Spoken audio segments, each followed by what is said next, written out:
What? There we go. This should be at aiming now. Was I burp? In a very professional manner. Welcome to Heavyweight Gaming / RPG. I hate my life. Anyway, welcome. Hopefully you are having a lovely Friday evening in this lovely weather. We are about to be embarking on our Frostmaiden campaign, dungeon mastered by Rob of the Short Rest Tavern with his lovely players. And I basically guessed. So we've got a couple of things that we go through normally. It'll probably be quite quiet tonight because we are new, so hopefully you're seeing this either in the VOD or when we've reshared it in YouTube and such.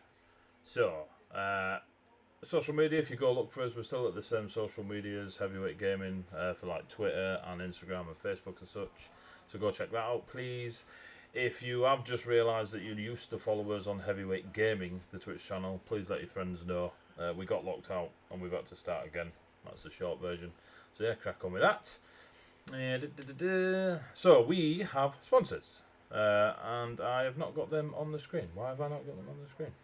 I'll have to sort that out before I get fired. Loke Battle Mats. They are incredible artists that create exactly that, battle mats. A3, A4, A5, I think. Flip out books, big giant book of maps and just big book of maps. You flip them out on your table and you've got tundra and forests and mountains and dungeons and taverns and towns and various flavours of wilderness all through their last 3 Kickstarters that have been really, really successful. They're really, really good at what they do. Go check them out on Drive Through RPG. They've got all the digital versions of their maps, so you can use them on things like Roll20, Fantasy Grounds, or other virtual tabletops that you may want to use. So they're really, really good to have in there. I still have to set up all my shortcuts and links because it is a new channel, so I do apologise for that, but we'll try and sort it out as we go along. We use Syrinscape, which is an unbelievable piece of kit to create ambience on your games, whether you're playing in person, you've just got it coming out of a tablet or some such device, or if you get all your players to download the app, the Syrinscape app, you can then play music through that app to their machine, whatever they be using, and they get the same ambience that you're trying to set from your sound deck. If you throw 200 bits, I don't think you can throw 200 bits at the channel at the minute because we're not affiliated. Yes, I hate my life. So get there, So, it'll get there. We'll be flying solo, no rerolls. But thank you if you thought about it. Can't do the rerolls, done Syrinscape. If you go to Drive Through RPG and search Heavyweight Gaming, or if you search for Tasha's Heavier Crockpot of Bits and Bobs, you'll find a fairly hefty D&D 5th ed source book full of subclasses and feats and 83 or 86 new spells. It's pushing 200 copies sold. It's a really cool piece of source material for your D&D games. Loads of my geeky friends contributed to it. Loads of my artist friends created art for it. So if you feel the need to, please do. If you are wanting to go check out Candlekeep Mysteries, if you go over to this lot's channel, the Short Rest Tavern on Twitch, one of you should be able to put a link in chat. I don't think there's a mod set up yet on this, but we'll see. If you go to the Short Rest Tavern, you can check them out on a Monday. They're going through the Candlekeep Mysteries, and they have several copies left that they're doing giveaways. So go check them out on a Monday at 7:30, is it? Half Yep, 7 every Monday. 7:30 GMT, BST, whichever UK time, on a Monday. So go check them out. On the 25th of July, we are doing a 24-hour one-shot where I will be dungeon mastering for the Short Rest Tavern group, which is this lot plus Lauren, one of their other players, and they will be playing in the world of Colossus. It will play for 24 hours. Excited. And we're going to attempt to raise a few quid for a charity called McIntyre. Now, McIntyre are a company charity that support over 1,200 people, whether they be kids, young adults, or adults, in various aspects of their life. They literally support them. Some have autism, some have just difficulty through the day, and McIntyre are there to help them through that. And our beautiful Ree is one of their members of staff. So we'll be trying to throw a few quid together so we can throw it out there. If you're not able to donate, don't worry about it. But you will have a mate who's got a fiver, steal it off and donate it. Every £5 you throw in, we've got several giveaways. We have Blink Dog Dice. If you go check them out on Etsy, just write Blink Dog Dice. They're a Welsh dice company, very small business. They make dice, they sell them. We love them. They sponsor our Sunday show. They're throwing in some dice. Bardic Inspiration UK, if you go check them out, they're throwing some stuff in. Dice bags like, what do you call it? The secret bags where you don't know what's in them. I can't remember what they're called. But they'll be throwing them in. Mystery bags. Mystery bags, there you go. Blind bags. Some of them in. We have Loki Battle Mats are going to throw in a big book of maps and a giant book of maps. We've got D&D Beyond are throwing in 2 copies of And Richton's Guide to Ravenloft. Guide to Ravenloft, not Van Bryan's apparently. So that'll be up for grabs. £5. Put a comment on what you're actually throwing your name in for, but every £5 will get another attempt in the hat with your name.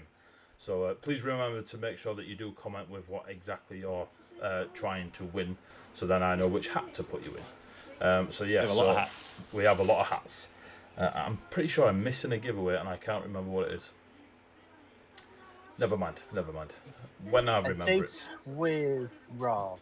You get a date with Rob after I've run it by his missus. That's not happening. Sorry to disappoint the internet. I might actually. That's not a bad idea. There was a big sigh of relief, Rob. Don't worry. Yeah. Somewhere 3 hours away, someone's just shouting, "It'll be fine." So All yeah, the people pressing undonate, undonate. I'm now in the negative. So if you pay £5 to the charity, you don't have to go to Rob. I now How do you owe get a Just refund Giving. from Just Giving? There is a Just Giving button beneath the stream. It's bright purple. Just click on it. It'll take you to the page where you can donate if you feel the need to. So thank you very much for that. I think that's it for now from me, and I'm going to hand you over to Roberto. Hello and welcome, Internet, to the Short Rest Tavern. We share stories, tell tales, and explore adventures through Dungeons and Dragons. And it is Friday, which means it's Rime with the Frostmaiden. So, as Evie's just said, we kick out Lauren and invite our wonderful rogue Gentle Steps in to make up the party for our Rime with the Frostmaiden campaign. We are in episode 21. So we are well and truly established in this wonderful campaign. We are making headway, and it is good fun. And no one's dead yet, defying all expectations. So Give me 2 minutes. see how well. People have been dead. Like it's been close. Okay, I'll confirm. No one's permanently been dead.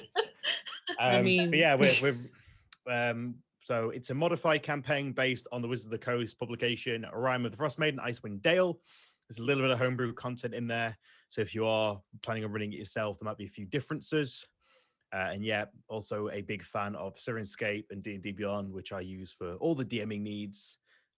Massively advise checking out Syrinscape's shared online player, and D&D Beyond is now in beta for their encounter builders for DMs, which I find is just a convenient tool. So check it out if you fancy DMing.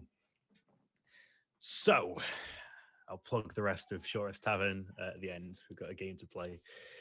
So, bringing us back in to the frozen north of Icewind Dale. The party recently came across a small gnome by the name of Copper, who had apparently been working with a follower of the Morning Lord, either a cleric or a priest, while also dabbling in sort of artificing and alchemy and engineering, trying to create a physical manifestation of the dawn's light and bringing it to the eternal frozen twilight that is the Icewind Dale. And was partially successful.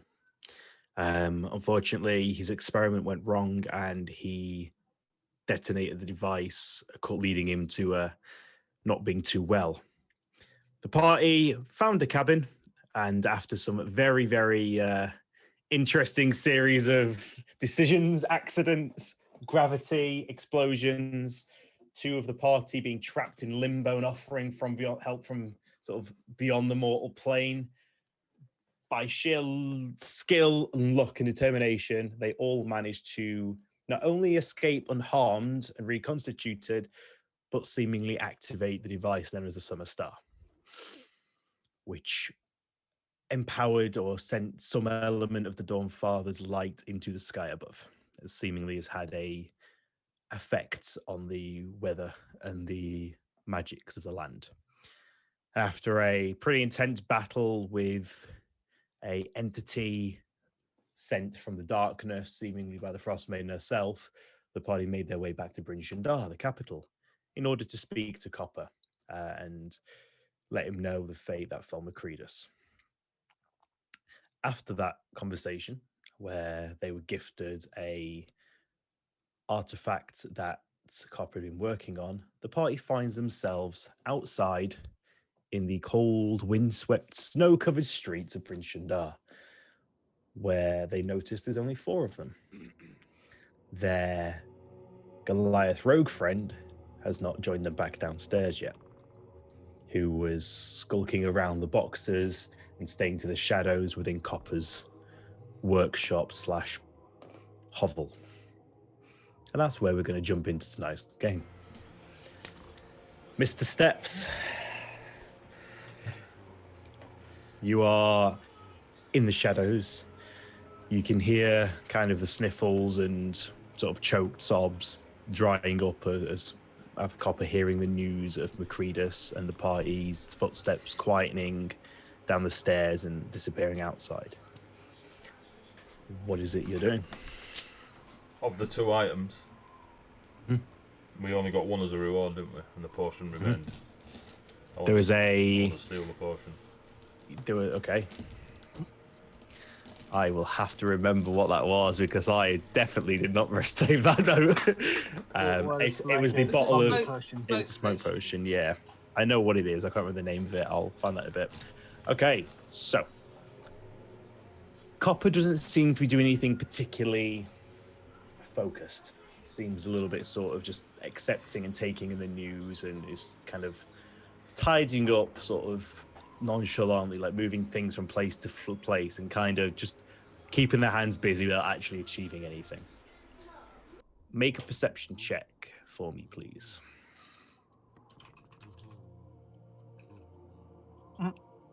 You very clearly see the second artifact, the ever-smoking bottle, was wrapped back up in this kind of linen wrap, placed back into a small wooden chest, which is latched and placed up on one of the shelves, edging the room. Copper is kind of moving from place to place, sort of moving papers around, putting different metallic items in different containers, and you can hear kind of ching, ching, ching, ching as they're getting dropped into different jars and bottles. I will attempt to get closer and swipe. Okay. Make a stealth check. Another one.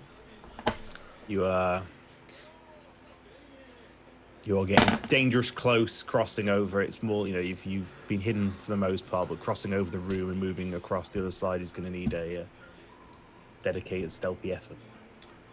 26. So, I have just rolled a 19 twice. For a Goliath of your stature, you move with surprising grace. Keeping low and softly footed, you kind of hop and disappear amongst the boxes. And as Copper moves from left to right, you go the opposite and kind of bypass around one of the boxes and disappear once more into the shadows. And you'll find yourself in front of the shelving unit with this small wooden box. There does appear to be a modest, small lock on the front of the box. Oh, where's Copper? At the moment, he's behind you, maybe 20 feet, rummaging through some papers. And the potion was put back in the box. The potion you How get big's with the your box? perception. Like, is it a... Kind of like a shoebox sort of size. I'll swipe the box. Okay. I'm not trying to lockpick it 20 feet from the press. So you scoop up the box and you start making your way back down the stairs, I'm assuming? Out of the temple church. Make me a final stealth check for your exit with the box under your arm. 18. 18. I rolled an 11.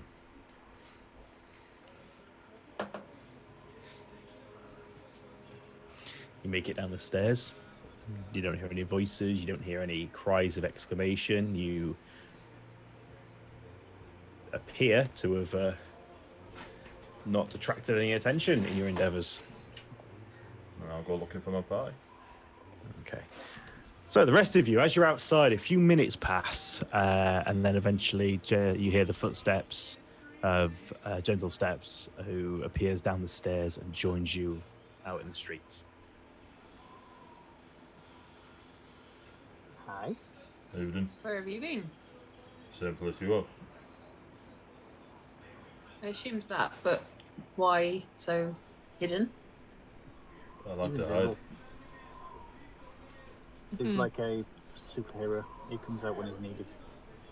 Are you okay? I am. No, look at Alkis. Yeah, I'm okay. Find anything interesting while you were hiding? I'll let you know. Are you attempting to hide this wooden box in your hand at any point, or are you just walking out with it? I'm just walking out with it. Okay, the rest of you see a wooden box in Gentle Steps' arms, fairly I didn't obviously. wonder. What do you got there? What you got there? He definitely didn't have when he went in. Cat look. Did Copper give you a present? Yes.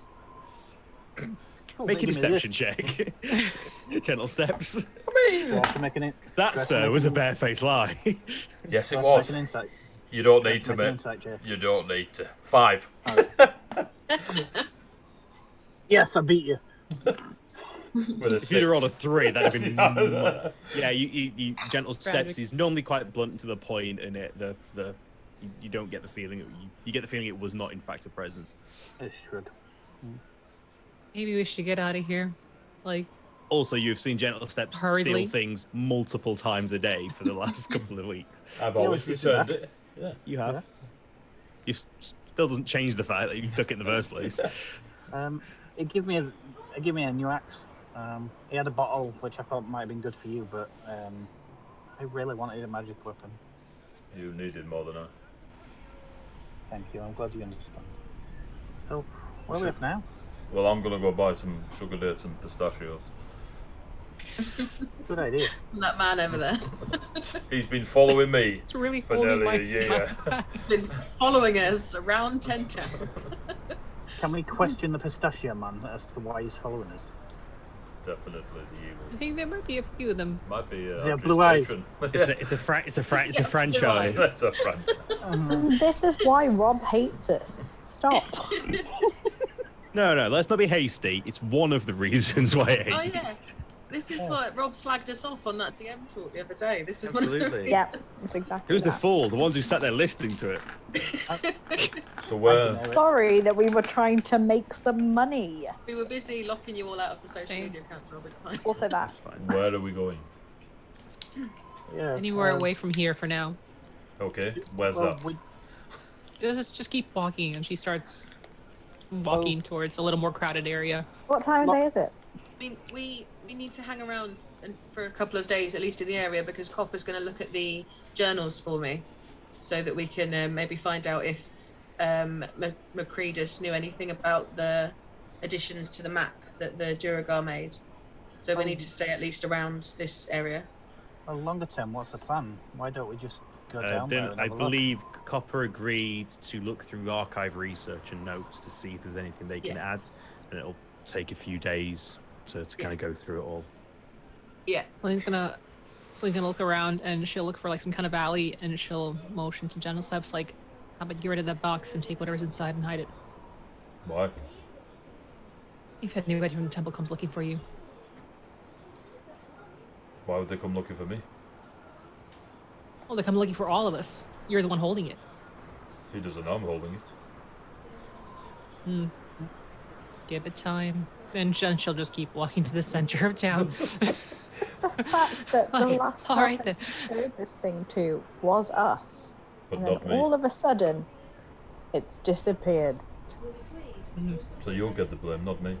Well, thankfully, we walked out the room, and he was still in there, and that box was still there. So I'm pretty sure they put the box away after we left, or as we was leaving. I mean, Copper just rents the space above the temple. Like, I don't know if the temple would have much to do with it. It's Copper's area.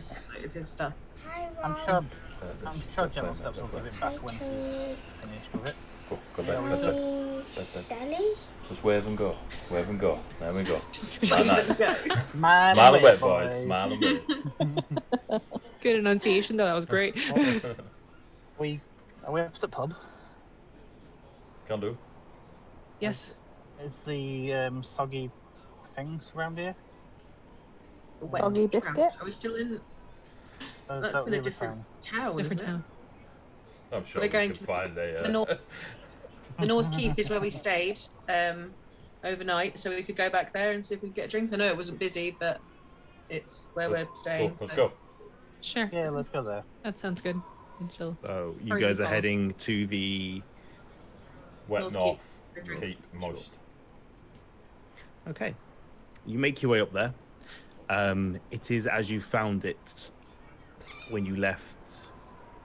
In terms of the proprietor doesn't seem to be there. It's still quiet.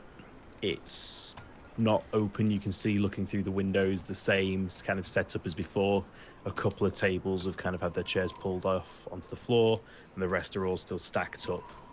Don't you live here, Celine? Yeah. No. Are we We're living? in None- Brinch and You're in Dar. Brinchendar, yeah. I None of know- you live in I Brinchendar. know that. She'll look at me like, you're right. You need some food. Always.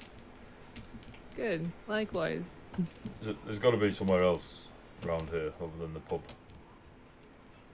She'll look around for any people walking around. Is anybody just kind of any merchants or anything that I can just track to around me? No merchants. You've got a couple of sort of weather-beaten kind of fisher folk. You've got a couple of tradespeople who are kind of moving around, wrapped up against the elements. A few people sort of almost like sat expectingly, sort of huddled up in doorways, but doesn't appear to be any commerce. There's people you could talk to, but there's no merchants or traders. I'll just ask somebody that's nearby, a couple that are more like in a group of people, and walk up to them and ask them, is there a proper like food hall or inn type of restaurant aside from this one? So you see a couple of one of them's a dwarf, one of them's a human, both male, kind of weather beatens. At the end of the noses are red and rosy, and the tips of the ears are starting to, sort of look sore and red as they've been out for a while. Could I do for you, miss? Would you happen to know where we can get some food aside from She'll knock her head towards backwards? Not for some time. I mean, when taverns open, you can normally get a plate. It's not particularly good, but it's not a place to open much these days. The market's been quiet for weeks. We tend to have to go out foraging. For weeks, you say? Yeah. How's the town doing, though, with foraging? About as well as can be expected. You're from Easthaven, aren't you? Mm-hmm. I think I've seen you around there in the past. Probably about the same as well as they're doing, I imagine. I guess because it's a larger place, it's just less noticeable. But how large it is, No. if the lakes are frozen, the fish aren't coming in, it's hard to get food anywhere. It's occasional remains of deer out in the ice if we get lucky, or whatever we can dig out the ground. What plants do grow, it's usually grain. All right. She'll bid them thanks and walk back to the group and shake her head. Nods his Luck. head to Lottie, and they carry on sort of busily heading southward. Tavern Nothing. fish again. It's all closed, and it's been for a while. You're struggling here.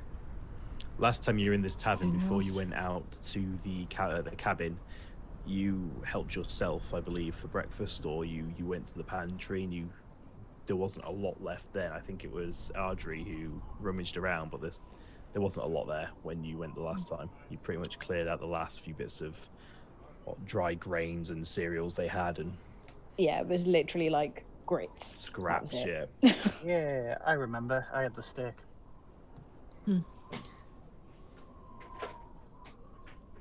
There's nothing else that's open in this town. I can't remember from last week, Rob. You mentioned.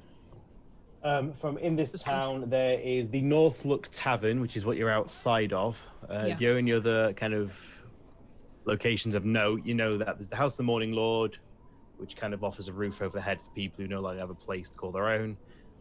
There is the Black Iron Blades, which is the blacksmithy in the middle, which you guys shook down many days ago.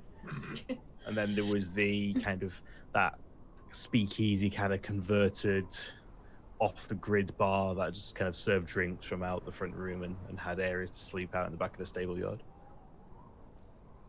Other than that, within Brinchindar, you haven't really come across. I mean, those of you who've been here sort of pre-Frozen Wasteland time, a lot of Brinchindar's culture and a lot of the tourist attraction was kind of the street food and street vendors and the kind of constant state of merchants coming in and out and the catch of the day coming in and out. And over the last sort of 18 months, that's all but dried up.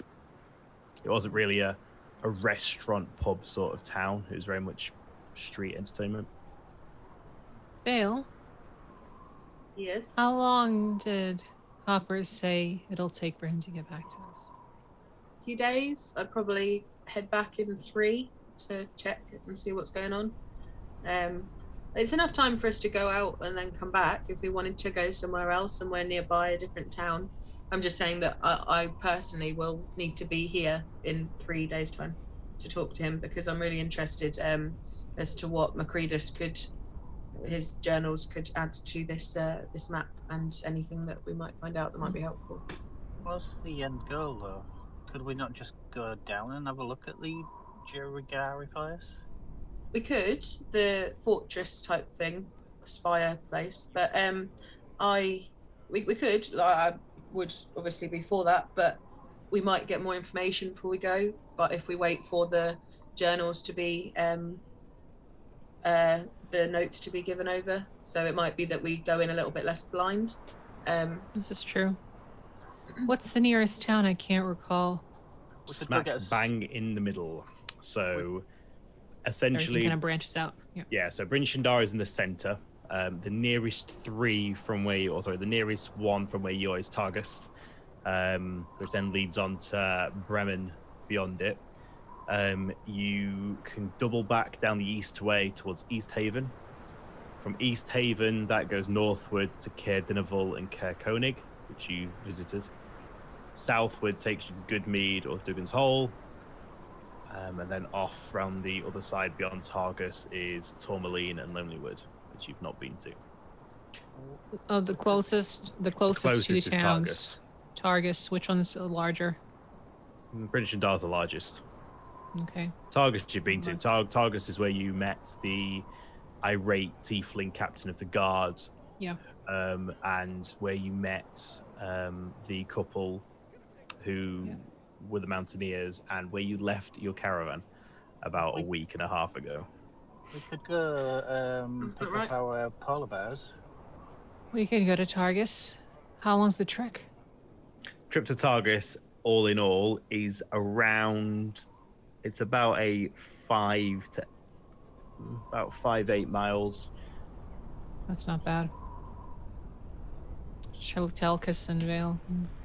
While they're talking, I'll just be back against nearest building, sat on the floor, checking out this box if it's trapped, how complex I think the lock is, whether I can just pop it or Make an investigation check for me, please. While he's doing that, I'll turn to the crew and to General Steps, what do you all suggest? Should we go to Targus, pay them a visit, grab up some supplies if they have anything? 15, Rob. 15. We still Appears intricately made, almost over-engineered. There are a lot of clockwork components that you're not sure if they're functional or decorative. Just the box or the lock? Both. It's like the latching system. There's no separate padlock or anything. It's like a lock built into the clasp of the box. I'll go where you lot go, and then I'll attempt to pick the lock. Okay. We do still have all these gems that we haven't had Make a lockpick check for me. valued. Sorry. Yeah. Karen. We haven't had them valued. I know that there's a few hundred golds worth at least just from looking at them. So we could have them valued and spend some money if we need to. If anyone wants to get some nicer armor, I think I'm probably fine with what I've got, but I don't know about you guys. Grab some more rations along the way as well. I'd eventually like some plate, but that's I well think out. it'll quite stretch that far. No. What was your lockpick check, please, Gentle Steps? So it's Dex check plus proficiency, yeah? Yes, please. 18. 18. You do open it, and you turn the lock, and as you start opening it, you do feel a bit of resistance. It's like it's stiff, and you can see some of the clockwork seems to be geared into the lock. You're not quite sure how or what the consequences of opening it, if any. Can I see if it's trapped? You, on the perception roll that you did, you're unsure. Like I say, it's hard to tell where the design ends and the functional pieces begin. It's a bit of a haphazard design. Cool. I'll aim it at the wall and open it. Okay. You open it, and it creaks, and you feel several different stages of resistance as the hinges are almost like on a geared system. So as you open it, it kind of holds itself open with its own weight. And you do hear a crack of glass, like a small glass vial break. Can you make me a Constitution saving throw, please?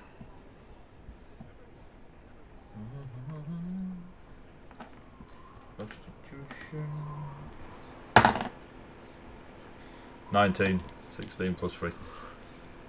So you kind of aim it away, and as you open it, you hear this crack, and there's nothing really happening for a second, and then this grayish, almost brown kind of hissing noise, like gas, starts emerging from the box, and there's just small concentrated kind of cloud. It drifts out. Most of it goes away, and you can kind of you kind of get this arid sort of taste in the back of your throat. You kind of pull away, and it doesn't manage to cause any long-term problems for you, and before too long it disperses, and you can see this small little cracked vial within the lid. The box is open, and you can see a small item wrapped up in a linen wrap within the box. I'll unwrap it. I saw him put the potion in there, didn't I? Yeah, it is the small glass vial with the metal stopper that you saw put on the table as part of the offering. Cool. I'll be back. And I'll take potion, cloth, box, and I'll head back to the temple. Okay. Alright. We'll wait You until your return. make your way back to the temple. Oh, doing it now? is Alright, cool. Oh, sorry. It is. Oh, well, I'm easy. I didn't know if it was a good... Okay. What's the plan for everyone else? What's your next step, guys? We are going to wait for Gentle Steps to go to the temple. We'll just kind of like Wonderful. nearby. So, Gentle Steps. I tried. You tried. Because I saw all this. Did I see all this? And I'm just kind of like I'm just standing sat there. aside going, It wasn't particularly. It wasn't Hidden. particularly covert. No. hence why the crickets were in the background. We're like, I'm going to follow Gentle Steps, but at a distance, and wait outside the temple for when Yeah, he gets back, pretty much leaning just- against the wall. So, Gentle Steps, you make your way back to the temple. It's as you sort of left. There's a couple of people kind of huddled in the pews. Sort of a couple of the pews are occupied with people sheltering from the cold, and you make your way back in and up the stairs to Copper's loft, and you can hear the sort of familiar sort of murmurings themselves and a few metallic tings and rustles of paper from the other end of the loft. Does it seem they are aware it's missing? They make a perception check. Fucking hell. 22. It doesn't appear to be. The murmurings and the general sort of what they're up to, it still seems to be sort of this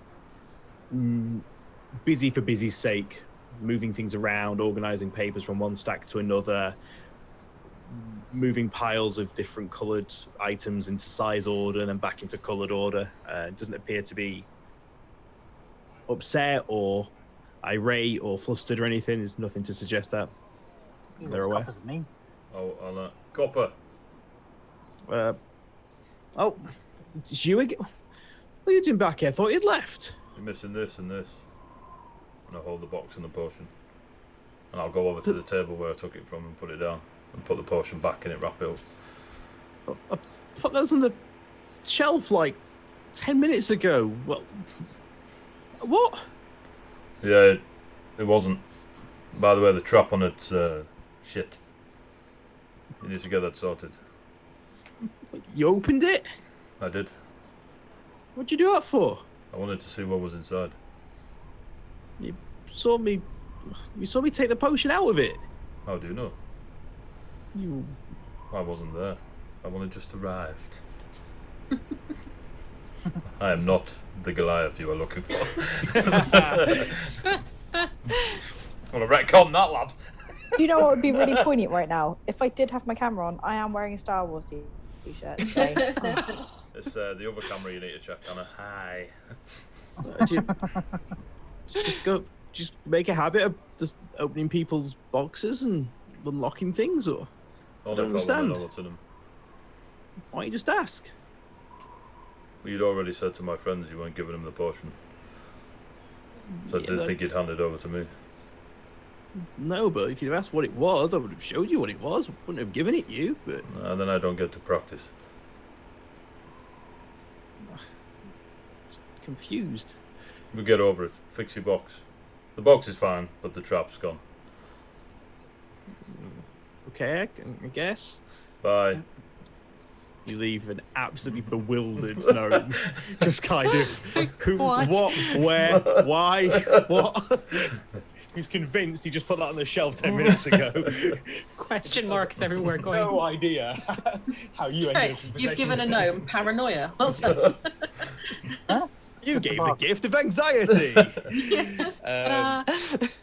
Yeah, you leave a very bewildered copper in his loft as you return back once more to the streets below. Hey, Vale. That's it. What are you doing here? I followed you. Was wondering where you were going with that box that He's just got made a a gnome mess. head in his hand. Just put it in my jacket. Now, where's that I'm just cooking trailing a pot? few meters behind. Just trailing, looking around and just going, You guys make a plan? I'll just say to everyone else, told you, sir. I am So, just a quite. bit of a, yeah. just a quick reminder for you guys as well. You had made the agreement following your meeting with Verlaine as well. Should you wish to act on that, or you can just kind of wait out, return to Copper, or you can go exploring. You can go visit some of the other towns. You know, you've got a few different avenues open to you at this point. We've got Yes, we agreement. have the Professor Orb. I can't remember the information on that, but we said that we would have a look. We have the fortress to the south, I want to say, to possibly check out as well. Okay, so I kind of agree that it might be worth like heading down there while we've got the chance. I don't know what everyone else thinks about that. We don't know Gentle too much Steps, about can it. you make me a history check, please, Gentle Steps? Yeah. We look for sounds the- fine to Oh. me. You are from the Cliff Range in the south. So is this our advantage? No, it is just a I straight history forgot check. about witchy person. Should we look for an orb first, seeing as we kind of agreed? I can't remember any information on that, so if we want to do that, someone else is gonna. 7. I say she can wait. I don't 7. trust her. So, upon these guys mentioning the cliff range to the south, the spine of the world, I forget my name. you don't know specifics, but you're definitely kind of just something in the back of your head that kind of just gnaws at you for a little bit around the clan and the neighboring clan tend not to go just blindly wandering. It's an area that was always off limits from hunting grounds. You just didn't go into the hills as far as back as you can remember. And it's just kind of the thought of just wandering in, exploring, kind of sets off that Goliath sense in the back of your head a little bit. You're not quite remember. You're not quite sure what the stories were or why. Just that it's Peter? just Is it like in Dragon Age where you wander into an area that's level 12 and you're on a level 2? There's more level 15. Oh, Sorry. Well, I know you don't trust the witchy lady, but we did agree to look for it. I don't really know what we're doing if we're not That doesn't. Well, I was Anyone thinking remember also- what the conversation with the lady was that we had about the professor? Or what did she? Where did she say? Did she give us any places to look for? I can't. I remember. I was Do you? too Can busy. I, can No, I we make don't. some kind of No, check we to see if I do? Don't fall for that trap, Ray. I was Perhaps an too busy intelligence looking roll. at that kobold. Yeah, I was too distracted by the 3 kobolds in a trench coat. I won't lie. Any of you ever seen one of these before? I've Yeah, only seen yours. it about 4 Have weeks no ago. space. No. I used to watch them, but then I was locked out. I remember that she was part of the Brotherhood of the Arcane. I remember that. And We the took a ship. professor is like a library in an orb. That's what I remember.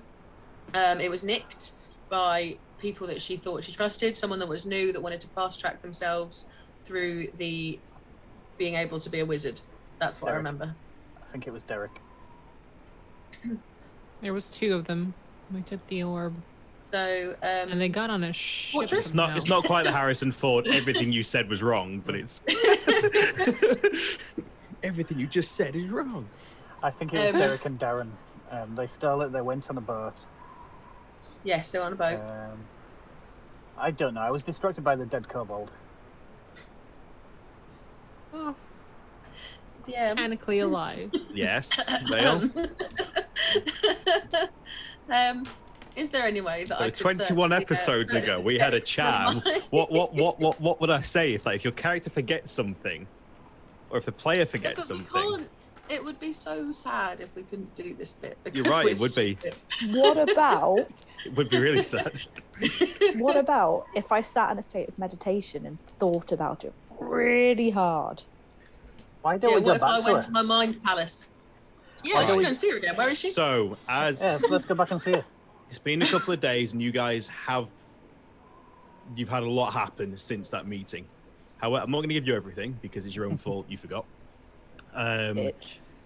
Your Sorry. what you remember, Vale, is broadly right. You remember sort of elements that she was working as part of a wider team, and that there was an element of competitiveness, and people had their own aspirations once the information started being uncovered, and that a lot of her information and knowledge of the area and around the fallen city was committed to memory within a professor orb, a device that's used as almost like a sentient library, and that the ship that they were going to charter, against the best advice of people around them, was chartered without her, and she was left.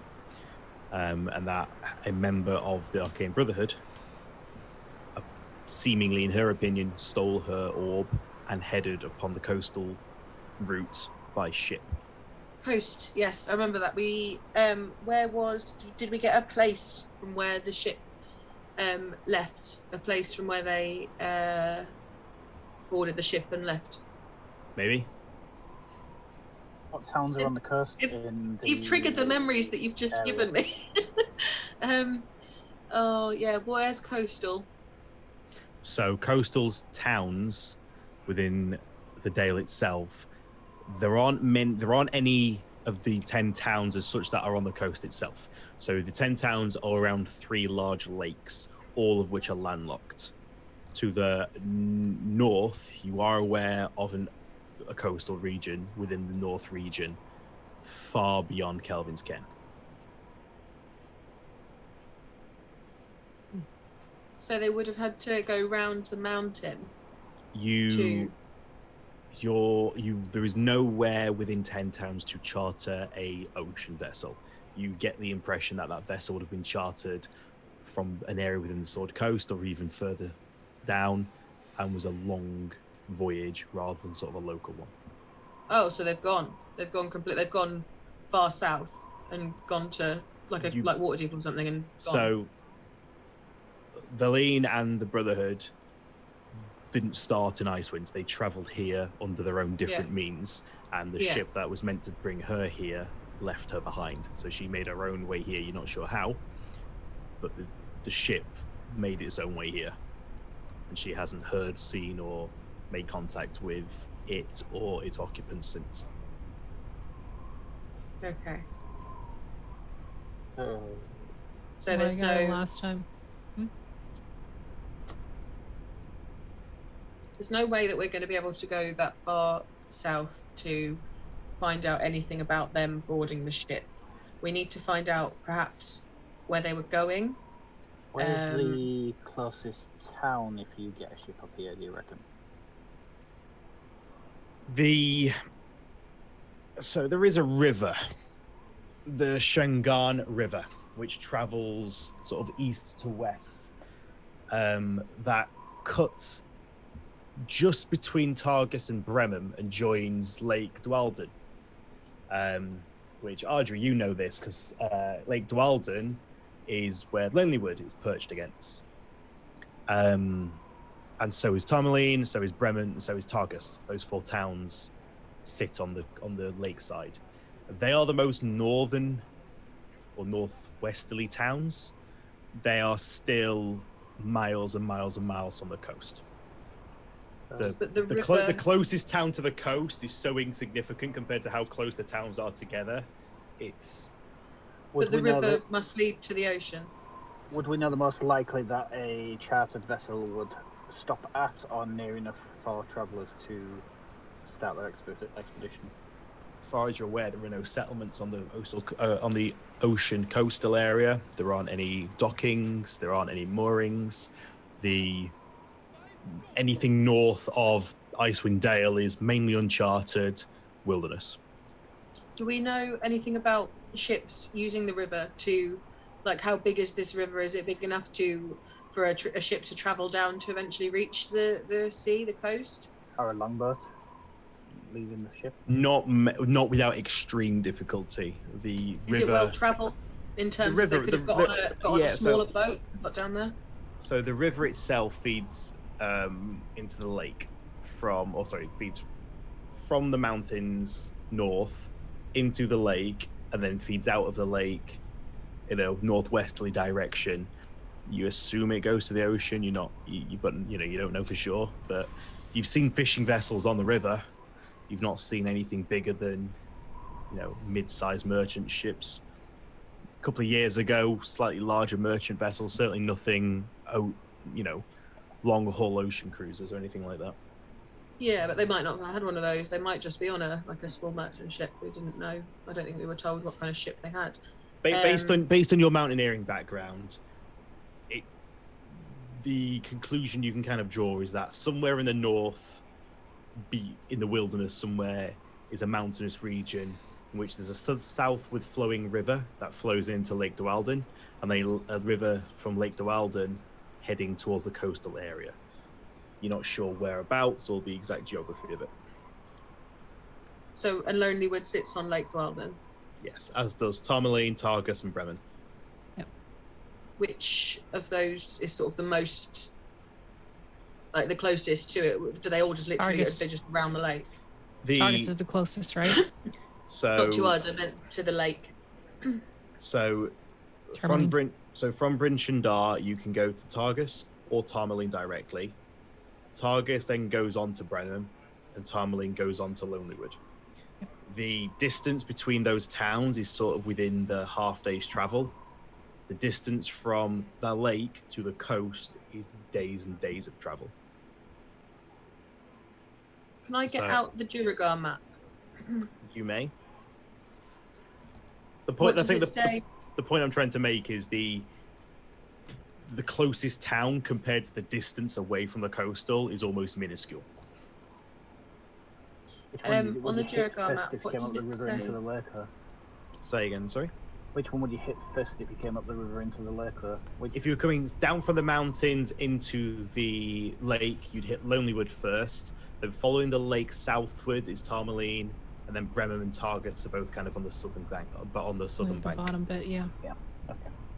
Lonelywood sits closest to the Northwood River, and Bremen sits on the river, heading southward. Heading coastally. Yeah. What does it say around the lake on this map, around those 4 towns? Is there any markings about Stadlin or any additions around that, like labels? I can speak Not- Dwarvish, so I can read it. Not as much as what is on the eastern side.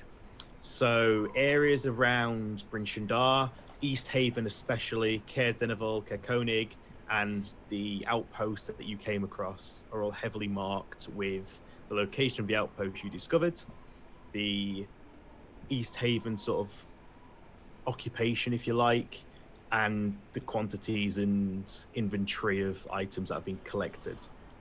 There's odd notes here and there of either fruitless searches or scouting missions towards some of the more western provinces, but it seems a lot less impacted by the Duergar activity compared to the east. And the Nothing specific around any of those 4 settlements on that lake. And the fortress to the south, what does it say around that again? It's the addition to the map. It is just, there's a marking, a loose marking, which says Sunblight. Sunblight Fortress. If gentle steps, if you are looking at this map, you are aware that the Goliath warbands are from the same mountain range, but more to the east than straight south, but it is part of the same mountain range. Where the Sunblight is. Yes. I'm still adamant that we should go to Sunblight, as I was many sessions ago. You would be okay with that? I've just remembered there's Goliath warbands nearby. It's more as you're looking at the map now, you kind of like, I mean, the mountain range is hundreds and hundreds and hundreds of miles long. It's an impossibly large mountain range. But looking at the map, everyone we've asked knows nothing about it. I go where you go, and I hit what you look at. I close my eyes. I mean, it could be that it's not charted on the maps that Macredus charted because it's new, like because it's a temporary. It's not. It could be a temporary like stronghold that they've set up because they added it to the map. It might be that that's why it's not charted. Therefore, the notes wouldn't come up with anything anyway. So it might be worth checking out. Like, I think it is important that we do because it's obviously something that they felt important enough to add to this map for themselves. So I think it is worth it. It's the zone of lead, isn't it? Yeah. All right. We need to do Is something. that the decision then? Otherwise, we're just sat here Looking at the map, Rob, how long would I think it would take? a while. So to there aren't any paths, there aren't any direct roadways, and it's not the most. There is from Bryn Shindar, you would go back along the east way towards East Haven, but head down past Goodmead. You would then pass the Red Waters, and then it would be a cross-country route. Gentle steps, you're aware of a very, very loosely maintained trade route that goes from wilderness to mountain to mountainous that heads back to where you originally headed down to the Dale a couple of weeks prior. It'll be a true journey. It's not something we're going to do to pop out and investigate and come back. We would be committed to being away for a while. It took it took you gentle steps probably 4 or 5 days, and you know the route, and you took the clear routes. There and back, it's going to take us a 10-day, maybe more. I suppose that's fine. if we we need to go. We know we're never going to be in the area to check it out when we're nearby. Like, we need to. It is something we need to go and do. After we get the journals. I mean, like I said, I've just thought that maybe this, because like looking at this map again, it's an addition that they have made, and they might have made it because they built this recently. So the journals aren't going to come up with anything because they're journals of his past chartering when he was making maps in his prime. So this building might not have even been there. The outpost that you notice is marked the one that you went to when you first engaged the Duergar, that dwarven hillside fortress. You remember that being very, very old. Certainly not a recent build. It might have been a recent occupation, but the landmark itself is very, very old. What's it marked as on the map? The outpost that you went to. It is. Yeah. It's just marked as like a forward command and a storage area. Okay, so it could be that was when we looked at. I'm pretty sure we looked at the architecture and it was like old, a very old building, but it could have been something that they'd taken over. The fortress is likely to be old, or at least from a time before. If nobody knows We about still it. can't stray away. We still can't stray away too far for the next at least 2 days until these journals are done. Why? Do we just I'm make a saying little we bit of a might trip not up to need Tourmaline first? What are we doing when Copper's finished the journals? We might not, Celine. What I'm saying is we might not need the journals. The journals might not come up with anything about this fortress, so there's not much point in waiting for them. And hanging around. So Copper's going through the journals to see if he can make a wider sunlight item. Is that what they're looking at the journals for? No. He's going through the journals to see if there is anything about the additions to the map that the Duragar have made. They're Macredis' journals from his research. Macredis had pages and pages and pages of notes, observations, and kind of his notes when he was first chartographing, mapping, when he was originally mapping the area. That not all of that made it to the final produced map.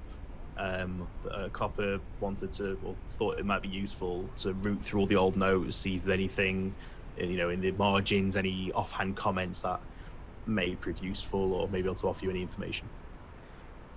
So all that's going to happen with the journals, there will either be additions to the map or not. Well, that's what I'm saying. They're not going to tell us anything about. Do we still want to go? Do we still want to go to the fortress, regardless of any more additions to the map? Yes, It's so something that's very what I'm saying. We important. might as well go now. Then it's up to you if you wish to go now or do nothing for 2 days.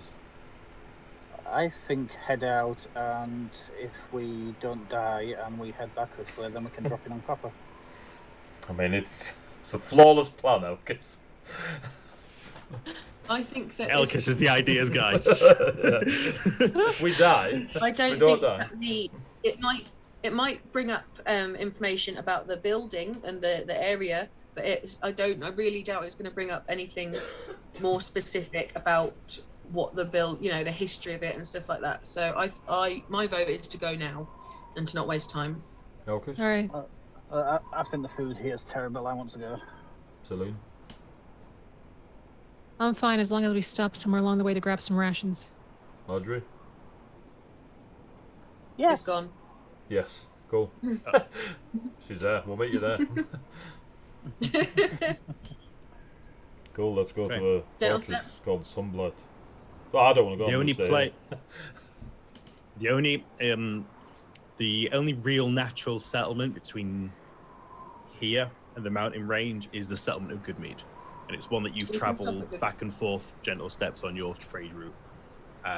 Rations are easy. Everyone's got rations. We can hunt. There's dry food and I meats can and hunt, fruits. yeah. We should be fine. There is a forest along the way as well. Well, if we cut through, we don't take the road. We're more than. We take the road. Let's go. Did you have a question, Elvis? I just said ration buying montage. Oh, I thought you said question for the montage, and I was like, gay? So, question montage. I am going to go inform Copper that we are going to go on a slightly longer journey, and that we'll be gone for quite a while for them to take their time. I think get Copper through would these forget journals. what he was doing anyway. Well, you never know. Hopefully he won't throw anything away if we're just suddenly missing for days. You pop in and see a copy there. Oh, you haven't taken any boxes, have you? No. Like she looks around her thing. No. Kind of an inquisitive eyebrow. Still wearing like the Ewok onesie of furs. I do have a bit of a piece of information. We are going to head off for a bit on the road, and we'll be gone for quite a while. So take your time with those journals. No rush for them. I mean, it's dangerous out in the wilderness. You know that, right? And she'll just kind of be like, yes. Yes, I know. Macredis stayed out there, and look what happened to him. I don't want to see more people get hurt out there. I'm still alive. Well, it's fine. Don't worry about us, but we will be back. And just take your time, so please don't throw away any research if we don't come back in lengthier period. You never know how the weather's gonna turn. That's fine. I'll keep reading through it, and then if anything comes up, I'll make a note of it, and then when you get back, you can pop in, and if there's anything useful, I can let you know. Sounds good. I'll see you soon. Okay. Just nod her head and head off. Kind of this giant fur hood on this diminutive gnome just sort of watches you and kind of curious eyebrows as you head off, and goes back to, you hear sort of papers start rustling and more murmurs to themselves as you head back out of the church. All right. Well, he's informed. Seemed a bit Let's go. scared for our well-being, but no research will be thrown away. I'm sure it'll be fine. Off we go. And she'll rustle herself up into her coats. On the road again. On the road On again. the road again. Here I am. Mm-hmm. On the road. Here I am. What is your plan? Are you just heading? Sprint towards the Full run. fortress. Yeah. Make a constitution save. That's a long way to A sprint, sprint sir. for 5 days. That's We're the off to plan. Goodmead. Yeah, to pretty much, Goodmead is the Goodmead. first stop along the way. Okay. Stop it on. Perhaps take the road, maybe just safer. We're not in a rush. Weakness. Yes. I'm born in the wilderness like you are. What weakness is from just looking So, Goodmead is a good day's travel. You basically head across the east way towards East Haven, but instead of completing that journey, you bear south and head towards Goodmead. Someone with a flute has appeared. Your crunch. Someone with a recorder jumps out of a bush. It's more the little forest sprite, the ice sprites, and give you more troll things. Oh no, sack them off. No more. It's a collection of them in a pile somewhere. Okay. Around my neck. So you head out on the journey. It's around noon once you leave the bulwarked relative safety of Bryn Shindar and begin the path eastward once more on the now well-travelled routes connecting East Haven and the capital. As you travel down this road, as dusk starts descending proper, you find your way to the crossroads, where you can see the lakeside, almost amphitheatre-esque East Haven slowly sort of disappearing to the nightly shadows down below. And then the path that turns right and continues towards the Red Waters and towards Goodmead. You imagine you have maybe an hour, 2 hours of daylight left. Want to stay here and go again in the morning? With the long journey, I suggest we try and do as much of it during the daylight hours as we can. Sure. How many hours do we have until Goodmead from here? Steady pace, 4 or 5 hours maybe. You could probably make it before sort of midnight, but you'd definitely lose the light before you got there. Let's just push to Goodmead. Yeah. I suggest we push. There's no What point harm can come of it? camping 2 Either hours away. sitting. Yeah. We can either sit still and get attacked, or we can walk and get attacked. At least we're closer to our destination. Or we can just walk and not get attacked. That would be ideal. And there are options other. Puts away than her get sword. attacked, Well, don't The start bringing goblins in the logic. bushes beg to differ. Don't start bringing logic into this game. It's logic. Okay, so you 2 pushing- gold for logic. Pushing to You- Goodmead. You pushing through? Yes. Okay. What's the marching order, please? I'll be Oh. Vale up front. Yeah, I'm going at the front and keeping my eyes out. My proficient eyes. Just so you Proficient know. Keeping them out to the surrounding area and using my ranger senses. So, there is a path, so you don't need to make any navigational checks because you can just follow the kind of, even with a heavy snowbank, you can, like, it's recessed in and you can see the heavier snowbanks on the sides, and it gives you a reasonable sense of direction. Can you make me a perception check, just kind of general alertness as you're... Both of us or Vale with advantage? You can pick, either or. You go with advantage, Vale. Sure, you can go with advantage if you want. I'd rather not. Alright. I will point things out to you. If you need me to sneak up on it, I will take the advantage. 20 unnatural, 16 plus 4. Oh no, I've got advantage. No, 20 is the highest one. I've got an 20. 18. Yeah, unnatural. You plus 2. You're not I got actually 16 plus 4. proficient with your eyes. You know that, right? Huh? You're not actually I am- proficient with eyes. No, I'm proficient with perception. But I got an 18 and a 20. 14 and 16, so 20. That's fine. You have that dark dusk concede into true nighttime, and you can see the very first glimmers of torchlight, maybe half an hour or so below. Beyond Goodmead is a small bit of greenery that you can kind of, as the light disappears, it's the last sort of bit of colour you see, and it's quite a nice change from the endless whites that you've seen for days. And there's a small wood separating Dugan's Hole and Goodmead, and you can see the small Redwater Lake, or the lake known as Redwaters, flanking on the other side. As you make and close that last 20 minutes of your journey, you're kind of glancing around amongst the trees and just kind of enjoying the journey. When you do spot something, and you do double take, you see what appears to be a polar bear, several hundred feet off on the tree line. Much bigger than any you've seen before. Hundreds of feet away in the tree line. It just Has seems. it seen us? Is it looking at us? Can I tell?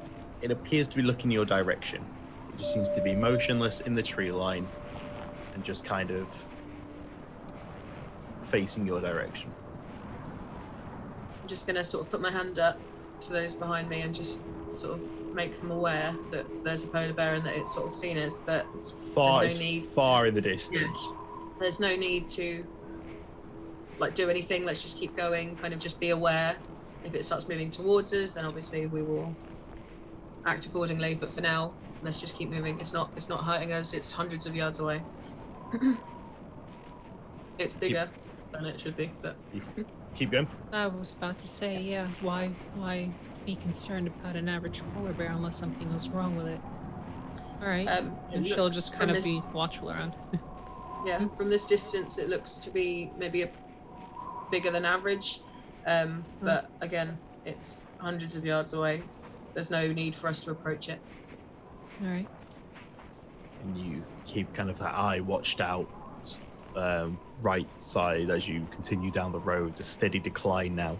You start passing the tree-lined road and start moving towards the lakeside town of Goodmead. And kind of one last cursory glance over the shoulder as you skim the forest line, and you don't spot the creature. It's just endless shadows of trunks disappearing into the snow. The last 10-15 minutes pass without incident, and you find yourselves on the edge of Goodmead.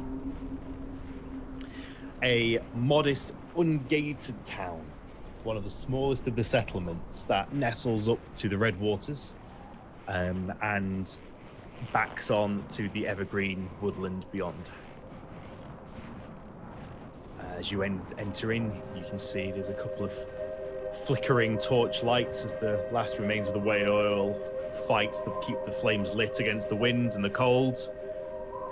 And you can see the buildings are kind of interspersed between these pine trees and other evergreen that kind of tower up in between the buildings, and gives the town a very woodland feel. It's a lot less organized, a lot less grid-based than the larger towns that you've been to. It seems a lot more rural. And as you head in, you can see a wooden painted banner just swinging back and forth loosely, of this whitewash shield with a stein, a horned stein, like made of an antler-handled stein, setting the boundary line as you enter amongst the buildings. It is probably pushing midnight now. Does that? I'm going to assume it's like a tavern or an inn. Does it look open? Are the lights on? Any noise? So, there isn't necessarily a tavern here. There is a large mead hall. As good mead's namesake, the town has or had a very, very large industry of bee husbandry, apiary, and nurturing beehives to cultivate a booming honey trade, which is then processed into their mead, which is transported all around the land. And rather than having a tavern, it is this almost like large longhouse, like barn style structure that is often used for celebrations and gatherings and things. Does it look, with the lights on, does it look occupied? Is it busy? Not at this hour. Like I say, the only signs of life you can see are the occasional whale oil lamp, so you can swing and you can hear the creaking of the chains below, and the flicker of flame atop a tower that sits in the center of the town. Looks like it's almost like a lighthouse almost sort of structure with this flame in this large metallic dish, maybe 40-50 feet off the ground, sitting in the center of the town. Well, let's see if I can find somebody outside or see if anything says lodging. Could head towards the tower. It might be like a lookout. There might be someone awake there at least. Could be a guard or something, yeah. Good idea. Say that again, Let's go our way. We're going to head to the tower to see if there's anyone awake there. If it's like a watchtower, there might be a guard or someone at least awake to talk to. So Looking for lodging. you head to the center of the town, and as you kind of crest the corner, you can see the lake almost juts in like a really harsh horseshoe, and the tower itself sits right up against the waters, but it actually forms the center of the town. And there is this old stone structure, steeple protruding from its peak. At the very top, you can see the top floor has no walls. It's just these four uprights with this flame that kind of flickers away into the night sky. All around the base of this tower, and there's a walkway that kind of spirals up to the top, there are painted icons and carvings of scenes that aren't familiar to you in a style that doesn't appear native to anything that you're familiar with, that are chipped and faded and long since weather worn. And in the center below the tower is a long stone table which appears to be a figure laid on it, completely covered with a white sheet.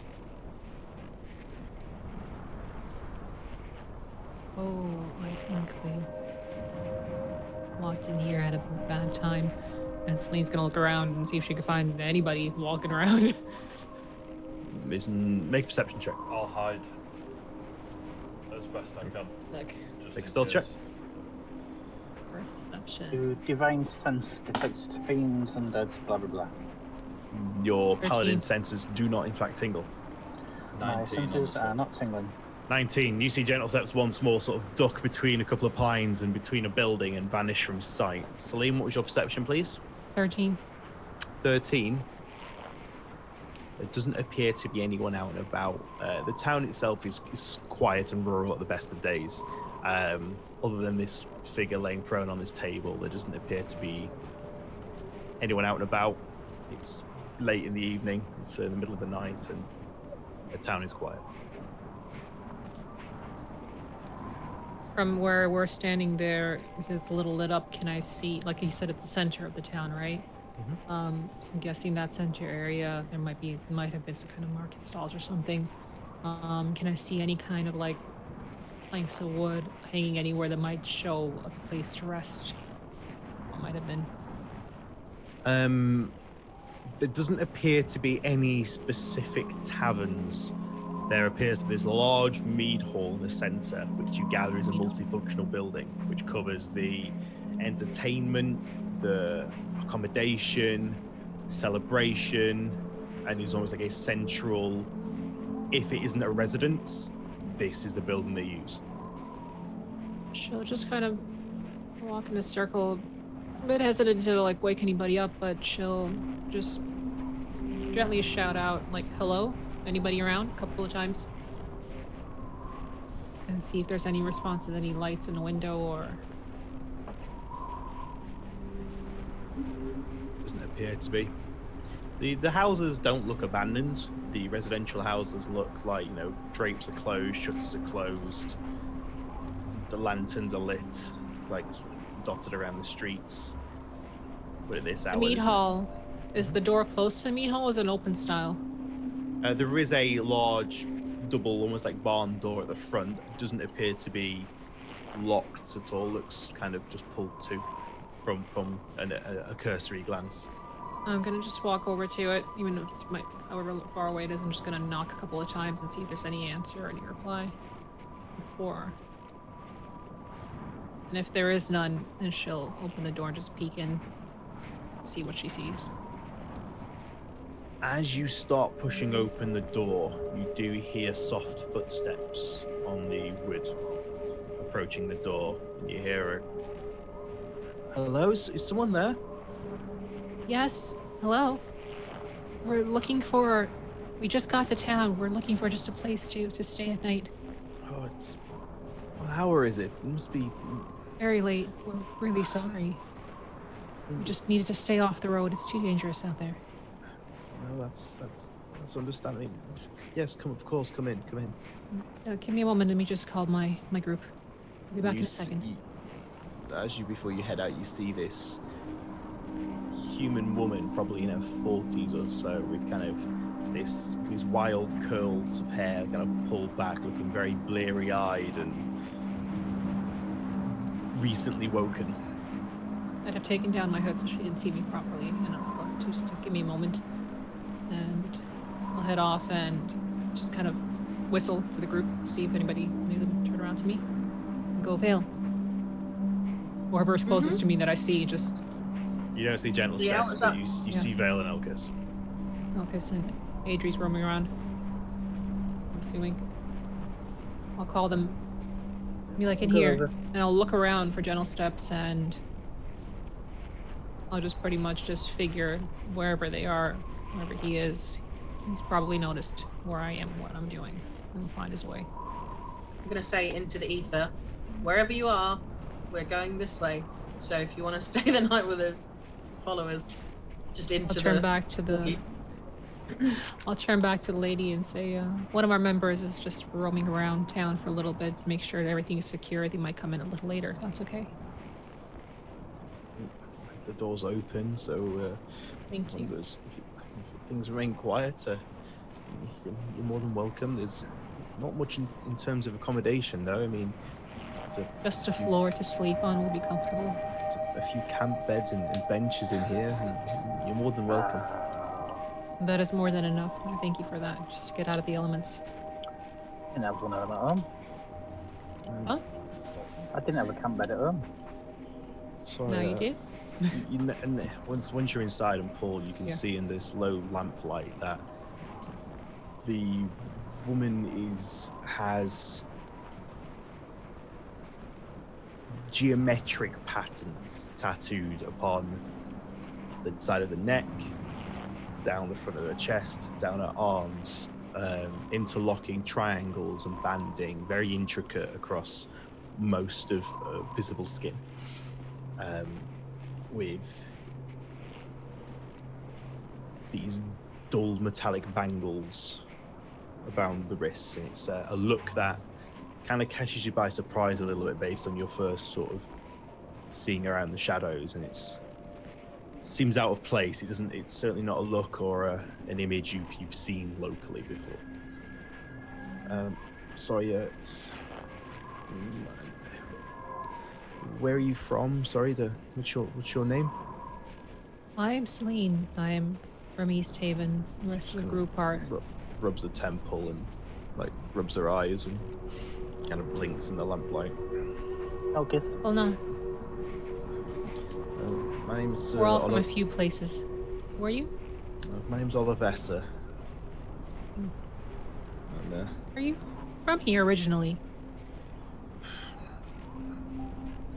I was born here, if that's what you mean. Oh.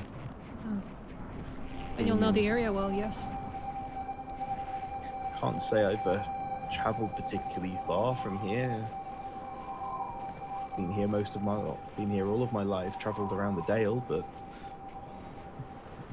nowhere else, I'm afraid. It's like your quite tattoos. playful. Look, I like your it's- tattoos. I think it's she kind of sheepishly kind of tugs at her sleeve a little bit. It's, I look down at Nelkis and smile. the hour's late. Look, It is Please. quite late. please forgive the abruptness, but you're more than welcome to make camp here. But you understand, it's people Oh, are go sleeping rest. and it's quiet. Do you mind if we seek you out in the morning? No, that's fine. You can. All right then. If I'm here, please just seek me out, and if not, you'll find myself or Shandar over at the speaker's house in the south. You follow the lake, you won't miss it. It's the red tile building. Sounds good. Thank you again. She kind of just turns and briskly disappears once more into the shadows, and you hear the footsteps ascending above, and disappears into the darkness. All right. Well, looks like we have a nice, decent, warm enough spot to rest. Yeah. Not the warmest, but it's out of the wind and it's out of the elements. That's more than enough. She'll look around and find a cozy area that we can all kind of keep sight of things. All right, Sure. everybody. Just gonna sit down facing the door and keeping an eye out, waiting to see if General Steps comes in. Make a perception check. He's already in. Tap her on the shoulder. No. 8. 8. You don't hear any sounds of General Steps or sounds of it much. You hear the soft kind of lapping of water on the edge of the red waters, and then this soft droning noise, like a soft buzzing noise that you've realised is just consistent since you've arrived here. It's only now in this moment of kind of calm and concentration you can hear it. It seems to be coming from deeper within the building that you're in. Just make a note to maybe ask about it in the morning, but I'm just gonna stay watching the door. Okay, she's asleep. Gentle Steps, what are you doing? Remaining as stealthy as I can and just have a quick scout of the town. It just seems off. Make a perception check for me. Perception? Yes, as you kind of do a lap of the town. Fucking hell, man. 20? So the town itself These are the rolls. isn't huge. There's Can't maybe lie, but I can fucking... there's maybe 25, 30 homesteads in total. You do pass by a red tiled single building by the lakeside, which appears to be a The Lakeside. lakeside. Which it looks Right. more functional than residential. Other than that, it's entirely residential, apart from this large central hall.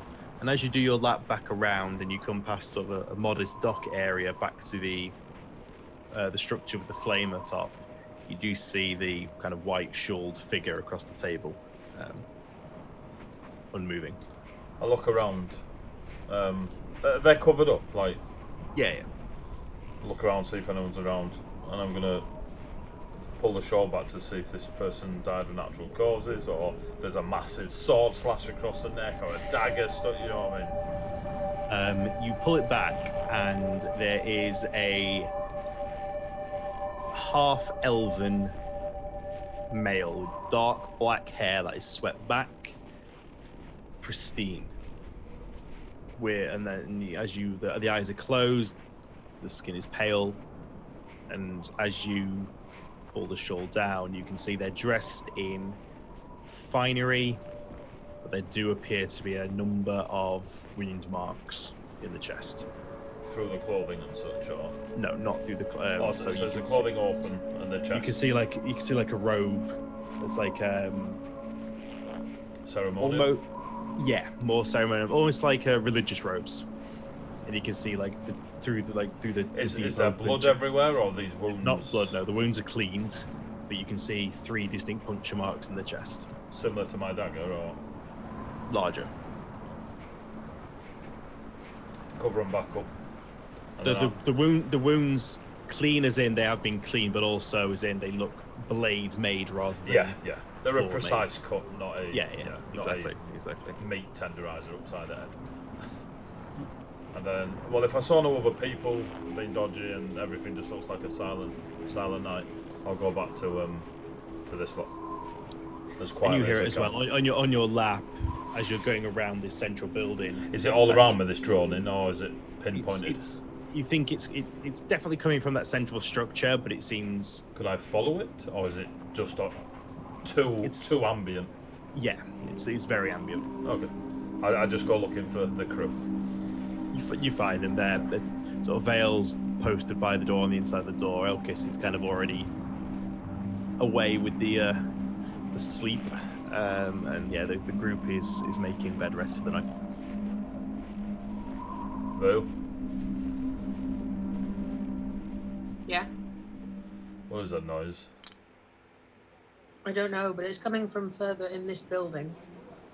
I was going to check out in the morning. Did you want to have a route around now, or? Does it sound like anything, or is it just a constant drum? Could it be bees? Could it be bees? Is this, sounds mead? It sounds really like. Sounds like bees. I mutter from the distance, "It's bees. I can smell the honey," and just go back to sleep. Should we tell her it's like -50 here? These bees are either built like Goliaths or not bees. Goliath Please bees. don't say Goliath bees. Big fluffy Makes bees. notes. Dire bee! It could be Has idea in GM. Dire bees. We shall call in a them derbies. heated area. They could be in a Giant heated fluffy room. butts. They could be maintained, but I wouldn't be surprised, mead, honey, if it was Arctic dire bees. I'm still not if there was a convinced. maintained beehive here. So we can go and have a look. We can go and find the bees. Definitely wizardcraft. Giant fluffy butts. So, unless anyone has any other Something as plans simple as- before you, do you all take your bed rest? Yes. Yes. Yeah.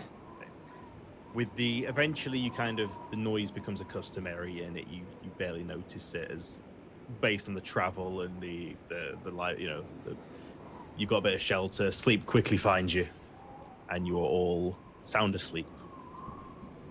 And we will take our break. Hey, Brit time, aka Bro So time. thank you very much, everyone in the chat who's following along, or if you're watching this on YouTube. Thank you very much for your support. Little interesting new location as the group's made its way to Goodmead. See the science. The science, or see the See the bees. see what the Arctic dire bees.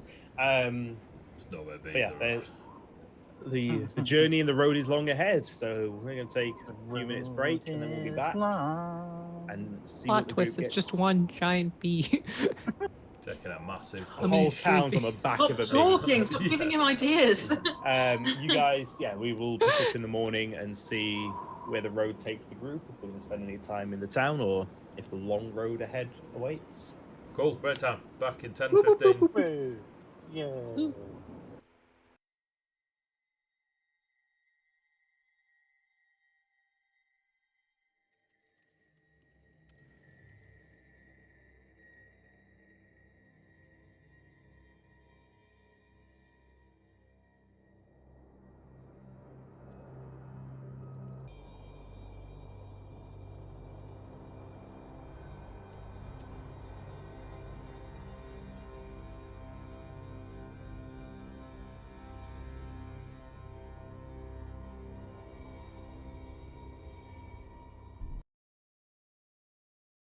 Oh, Wow. no. There we go. There you go. You're good now. Go. Hello, Internet. Hello, welcome back to second half of episode 21 of Rime of the Frostmaiden. This is our homebrew, or slightly homebrew campaign, Secret Quest Dying Fort, based on the Rime of the Frostmaiden book. It's D&D 5th edition. We are the Short Rest Tavern, and we are joined by Mr. Heavy of Heavyweight RPG, who joins us for our Friday campaign games. So, welcome to the show, people who aren't here before. Like, follow, share, subscribe, tweet, Instagram. I don't know. Do you re-Instagram? Do you follow? Do you like? Push the button. I'm sure it'll do something cool. Welcome back. We'll see what the party gets up to in the second half of our game. So, previously, the party had a bit of a team meeting, if you will, in Bryn Shindar, where they got their heads together and had a little bit of an idea of, do they wait for their recent ally Copper to root through archived notes and journals of his partner in crime, Macredus, to hopefully uncover excuse me uncover the poison that was in my water, to uncover. I just swallowed biscuit. That's what you did. Let's inhale a cookie. To uncover some more. They've got a map of the area with some uncharted area. Macredus, famous for being a cartographer, hoping to uncover some more areas of interest, some more clues about what's out in the wilderness, and hopefully paint a better picture of some prospective areas they hope to explore. After a little bit of a team meeting, they decided patience was not in fact a virtue, and they're going to go exploring ahead of that. And they headed southward, arriving after a day and a bit travel, after passing a strange sight in the forest, upon the town of Goodmead, a quirky rural town interspersed amongst evergreen pines and dominated by a central mead hall, a bar come tavern come entertainment venue that takes up the majority of the central town. And after a few feelings of unease, a quick scouting lap of the town from gentle steps, and feeling safe enough to catch a night's rest. That brings us to the morning. The grey, dark mornings you're accustomed to of Icewind Dale greet you. The droning and buzzing noise that left you when you fell asleep meets you once more as the morning arrives. Things still seem quiet. You can hear the wind whistling against the shutters and the large double barn doors of the mead hall as you come to awaken on this fine morning.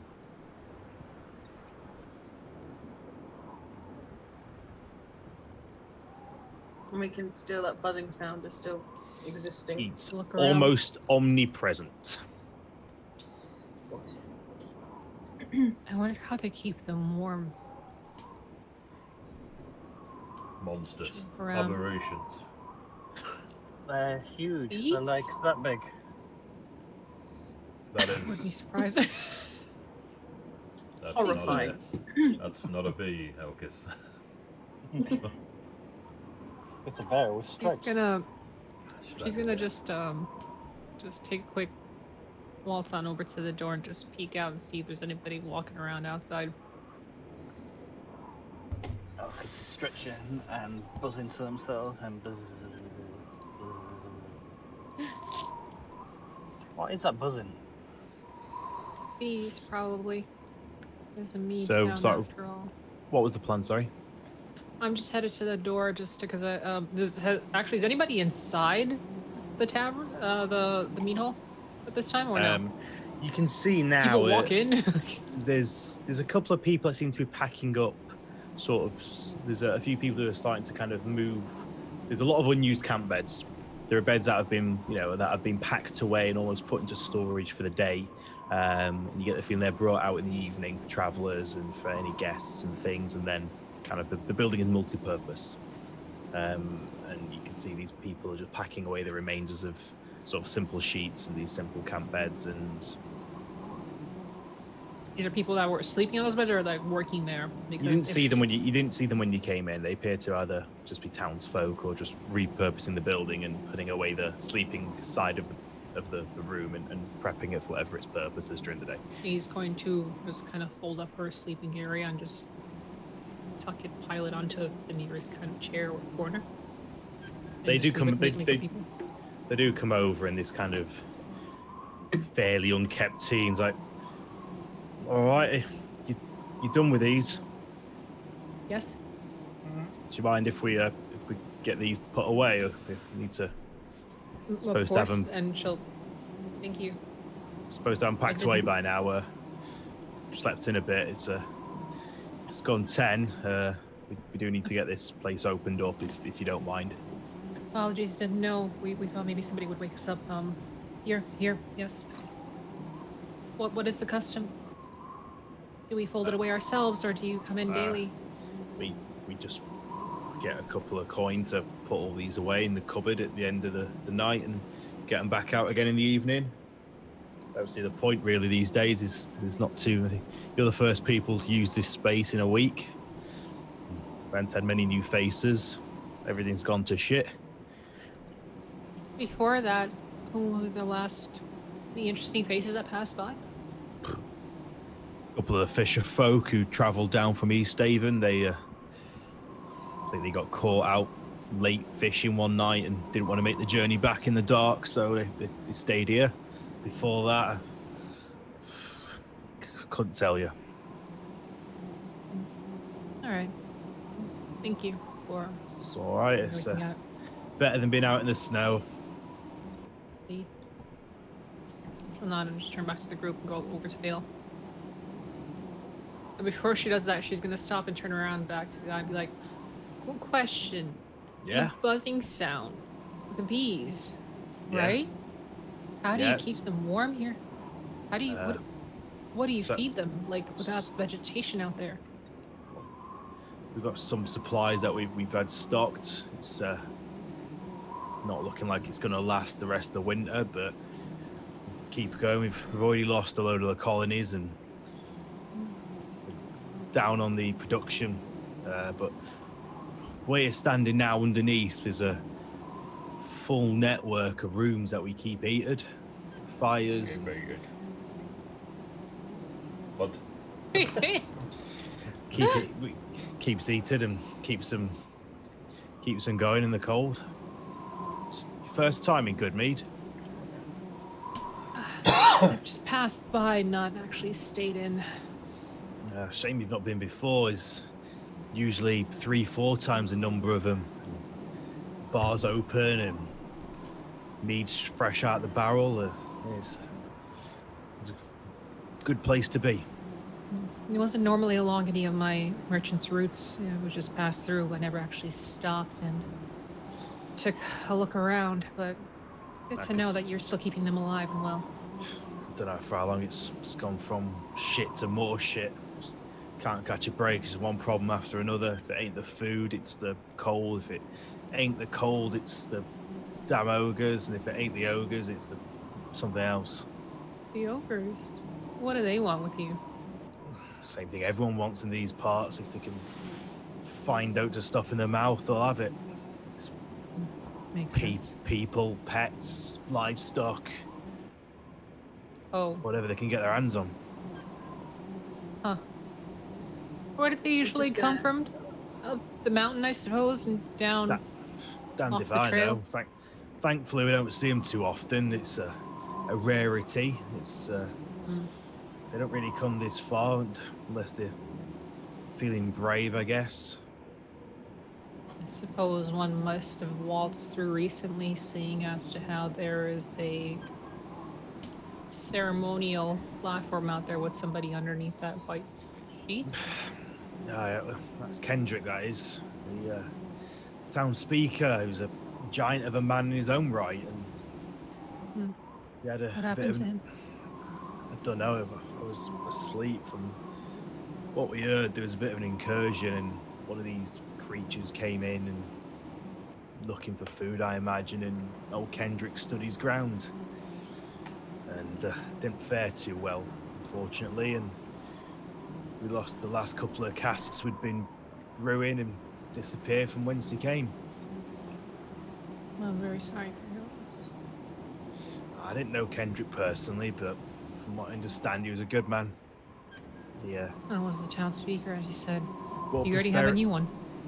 We don't. There's a couple of candidates that can't seem to make much leeway either way. I think it's going to be a bit of a ugly game of politics, and all those lot are going to have to vote for who we like the most, or probably more accurately, who we don't hate the least. Sounds more accurate. Is there any? Sorry, can I overhear the conversation? Mhm. No. Is there any sort of funeral planned for Kendrick? Is he lying like in state and that, like on that platform? Is he going to be there for long?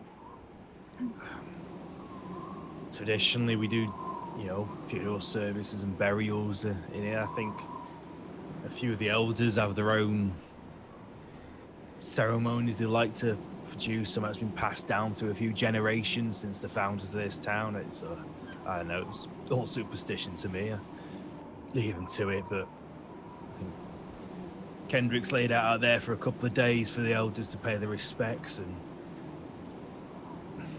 So he'll still be there today. That's fine. soothe his spirit or whatever nonsense it is they do, and we'll put him in the ground.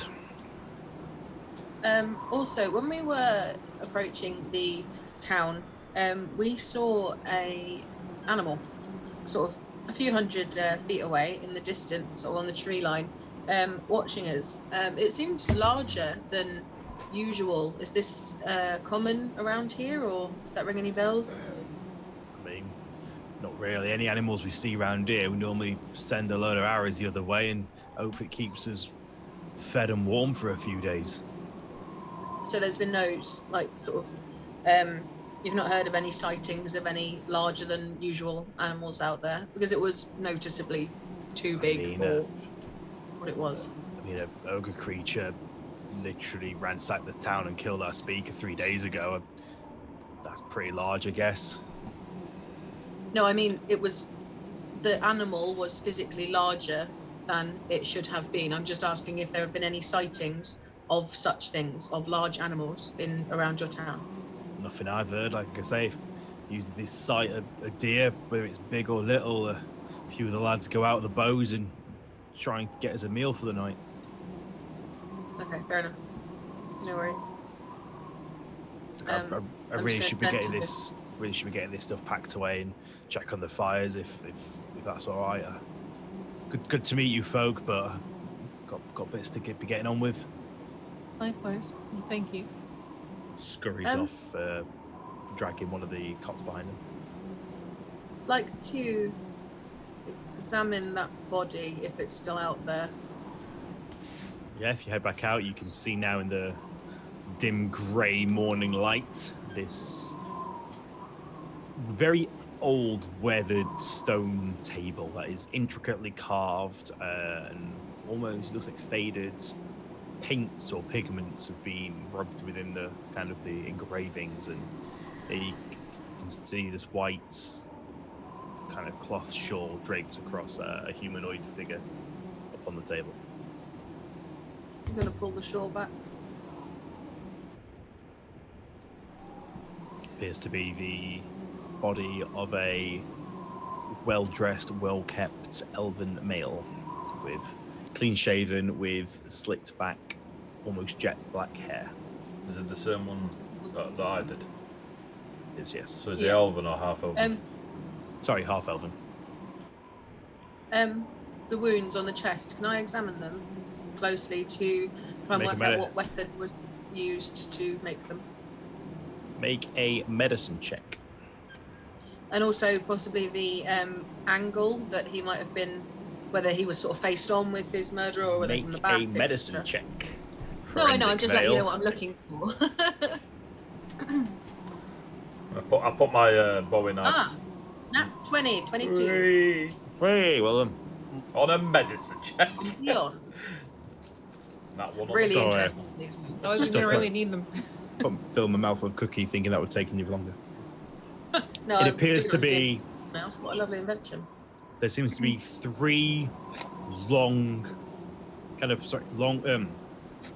3 diamond-shaped, almost like a double-bladed, double-edged blade of some sort. Yeah. It looks like that it was inflicted with a large degree of force, that the blade was sharp, and the blade was long enough to go entirely through the body. You can see grooves against the bone that have gone between ribs and sliced through bone and pulled out in the same way. You imagine it was something probably consistent with either a large spear, a long sword, or a fairly hefty blade, double-bladed instrument of some sort. Ogres. What? We're bigger than I'm me. trying to work out. Yeah, I'm not. Yeah, it was more the like these. I'm assuming I can see that they look clean and they look, you know, there's no. They look kind of precise almost. Or, Yeah, This is definitely clean not as in like it's a Scott sharp Biles. blade, like. Like I'm What- trying to. This doesn't, to me, doesn't look like what I have in my head as an ogre attack. Do you know what I mean? Like I would expect the body to be ripped apart. I would expect them to be pommeled and battered. And you're telling this body looks Make a nature check. pristine, other than these 3 Make a nature things. Look at Vale. Like, what do you reckon? 8. check. An 8. Mm-hmm. You've heard stuff like ogres are traditionally portrayed as violent savages, so you've never really come across any yourself or have anything, but yeah, it's you only really going on what you've heard. I'm But I going would to be assume right that I've actually come with across that. them. Sorry, go ahead, Vale. I'm just in my mind. It's sort of ticking over. This is me as Vale, not as Ree. It's ticking over that this to me doesn't seem consistent with an ogre attack. That's what I'm working on at the moment. So It based on seems too your clean. nature roll, you're only really going off the stories that you know about ogres. You've got real first-hand experience, but yeah, you know them. You've heard about them being quite savage and quite brutal creatures. It's either done And I would. by somebody with my skill or Celine's. That's what I'm thinking of more. That's what I'm thinking. I'm thinking a fighter. How and it's, many? How many? Sorry. How many wounds were there? 3. Right. Yeah. All they in were kind done of from the the front? central torso. It looks like they came in from the front, yeah. At a slight, So it looks like they came slightly from an above angle. So it looks like A taller Stabbed. person stabbed down. yes. Yeah, but And it we looks like noticed that. with no other wounds to the body. It looks like an assassination almost. You know what I mean? It looks like a murder rather than being ravaged by an ogre Or a that's running through sacrifice. the town looking for food, or a sacrifice, or some kind of ritualistic killing. Do you know what I mean? Something that How far away from the house we just stayed in? Not that far. Maybe 2-minute walk, if that. I'm gonna go and ask Literally- them. I'll ask It's the literally the other beekeeper. side. So And there's no one around. you see the chap you were speaking to earlier, just leaving the meeting there. hall, and I'll shout across to the nearest person, whoever that may be. yeah, What's the deal with the half elf? told your friend that's the old speaker. That's Kendrick. He apparently stood up to an ogre who came looking for food, and You're telling me an ogre did this? that's what I've who told told you that story? Who's spreading that word? Where did that come from? the townsfolk. I don't know. It's what people are saying. I put my Is that the official word? I put my Bowie knife over the wound to see if the width of the wound is the same width or wider. As in, do I Wider. like dagger to sword type thingy? Wider. It looks bigger than a knife. Loads wider or like It's Significantly, like It's noticeably. all the way through as well, isn't it? So it's a sword. It's a You rolled a all nat the way. 20 on your medicine check, didn't you? Yeah. Yeah, you imagine the blade is sharp, probably around at least 2-foot blade. same as Celine's longsword. Consistent with either a thick long sword or a large Longsword spear or a really big knife. Right, and from a downward Could be angle, an so someone ogre. taller than him. You on your Someone- you someone would taller than- based on the wound size, you and the level of impact, the damage to the bone, you imagine whatever made these wounds The weapon was likely heavy and wielded with a lot of strength. Consistent with something like an ogre or giant or something of a bigger physicality. Gentle Steps, where were you 3 nights ago? To be fair, I was hiding. But the rest of his body looks. It might be that he's been cleaned and he's been, ceremonially dressed or whatever. But why would then an ogre stab him 3 times or run him through 3 times in the chest and leave him? Like, ogres not like ogres ravaging this town looking for food. I mean, would they not? Not all savages are savage. I mean, if you were stealing stuff and someone tried to stop you, and you stabbed him, what would you do? You'd keep going, would you stick around? Look, I don't know. Like the ogres carry the same rumours some of my tribes do. We're giant-blooded. There are stories that say my race is savage. There are stories that say we're not. It's just stories. How do we know the ogres are just not trying to feed themselves as everybody else? They're just a bit more forwards. I doubt an ogre will carry a weapon this small as well. It's not small. It's at least. Big weapon. It's at least. The longsword or spear. Vale's pointed out it's either a spear, a large knife, a thick longsword. Something I commonly carry. I'm not that large. Your longsword is at least 2 feet long. Mm-hmm. I know he was Could stabbed just be from the upper. Your sword may be just a downward knife, angle. just a knife to an ogre's. So he was. It's someone He was of my either height, maybe. If you're, I mean, the half elf's not that tall, is he? you imagine, probably a little over 6 feet. Ogres are, a little shorter than I. That's probably a lie. Still don't believe it was an ogre. Rob off to Google there. So ogres, Like 8 to Oh. 12, is it? yeah, around that. Most, Goliath, baby. It's cousin Steve all over again. yeah, from what I get, from make a nature check, Gentle Steps. I'm all over it. Those rogues dead good at nature. Nature? Oh! Yes, please. Oh. He's got a +1. Your dice have been hot tonight. To be fair, you might be all right. Oh, jinx him. I've rolled about 7 19s. Yeah, you've rolled all right. 12. There it is. There it is. We're back to normal. I lied on a 6. What's up with you? You've heard stories of some of your hunting clans and some of your hunting parties that you're more of a trader more than an outright hunter as such. Just 'cause you tend to be more of a lone worker. But you've heard stories about the epic tales of fighting these creatures, and you've been told they're up to 2 of a man high and 3 of them heavy, and they're these big striding monstrous creatures About my size. you're talking like It was just I was 10 foot 600 pounds Yeah. or 300 kilos for those in the UK. They're big. They're big. They are okay. chunky. It might be consistent with ogre attacks. Then when you say that an ogre was ravaging through the village, I don't know. It just didn't sit right with me. But It's probably the village I don't know doesn't much. like ogres. yeah, I'll put a gold on it. An ogre did it. A lot of people don't like goblins. We get judged. You're the only one around here, Elk. It's probably why. I get judged. would still I be wouldn't be useful because it's Either- still hearsay currently The big thing. to find out where this. Do we care? Well, if they're lying, why?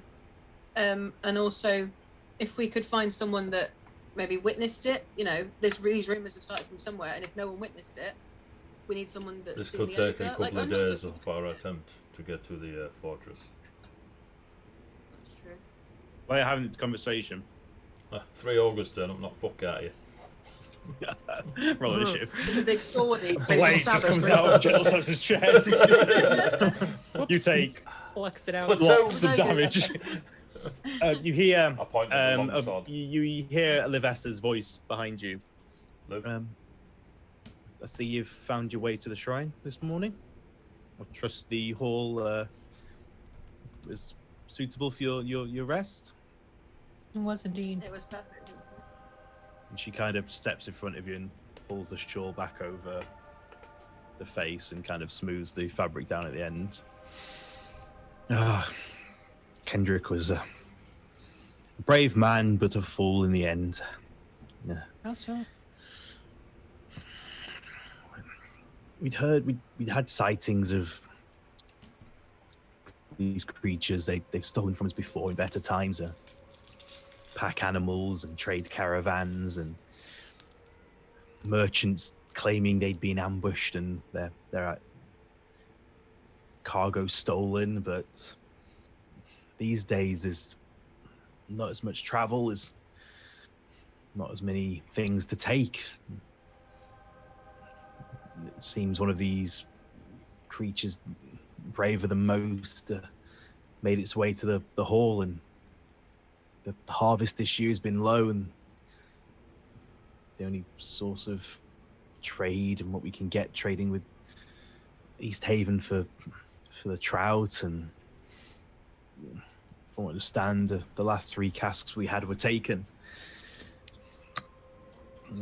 Who witnessed it? One of the night watch. We don't have many people here, but when there's been recent sightings of wild animals or potential dangers, a few of the men take up arms and just kind of keep an eye out overnight, just to, I think it's for their own sense of safety more than anyone's. But apparently they saw a towering creature, an ogre, leaving the hall with its quarry, and Kendrick stood his ground, refused to. Night's Watch person. I can certainly. I think it was Shandar, and on the night, he's who told me anyway. Where does he live? Are they? Shandar, he's the Froth residence. It's towards the north edge of the town by the forest. Is it easy to see? What other features? If I walk that way, will I be able to recognize it? Or am I just going to knock on every door on the north edge by the forest? I can show you. What's the inquiry here? What's the purpose of this? I want to know if an ogre killed him or not. I mean, what reason do you have to doubt? Can you not see? The stories I know of ogres, if they killed anyone, it wouldn't be with a precise blade. There'd be more damage. What are you willing to do to get these barrels back? What we're willing to and what we can do are 2 very different things, dear. We don't have much in terms of coin or trade. We certainly don't have fighting men to take them back. We're just thankful and more people weren't hurt. And lead on. Kendrick, Walk and talk. you follow northwest up beyond the shrine, and you make your way up to the northern edge of the town, which is more heavily interspersed with these evergreen trees and the pines sort of stretching 30-40 feet upwards into the sky. And you are led to a modest single-story dwelling with snow bank up against 2 sides of it, and a freshly kind of shoveled or swept kind of front path that takes it off the main walkway. And there is a dwarf, a red-bearded, frazzle-maned shield dwarf, who is just kind of finishing off shoveling the front of the property. You say his name was Sharon? Shandar. Shandar! Aye? You ever seen an ogre before? So, what's this about, Oliver, sir? These people wanted to know what happened with Kendrick. They seem to have questions around what happened, I presume. About that, yeah. Yeah. Old Kendrick stood down this ogre, this big, hulking, gangly creature. Had big barrels under its arm and this spear in its other hand, and Kendrick drew his blade and stood it down. And So the ogre walked into town, into the hall, stabbed Kendrick, took the barrels, walked out. Nobody stopped it. what can we do? Kendrick was the first to it. We all stood around seeing what was going to happen. And before anyone could act, ran him through and took off into the night. We ran to Kendrick, see if there's anything we could do, but he bled out there on the snow. Ran him through once. A couple of times, stabbed him a couple of times in the chest, and Kendrick was dead before he hit the floor. It's a tragedy here, but I don't see what the questions are about, or why it's of interest to you folk. What do you normally do when the ogres attack the town and raid?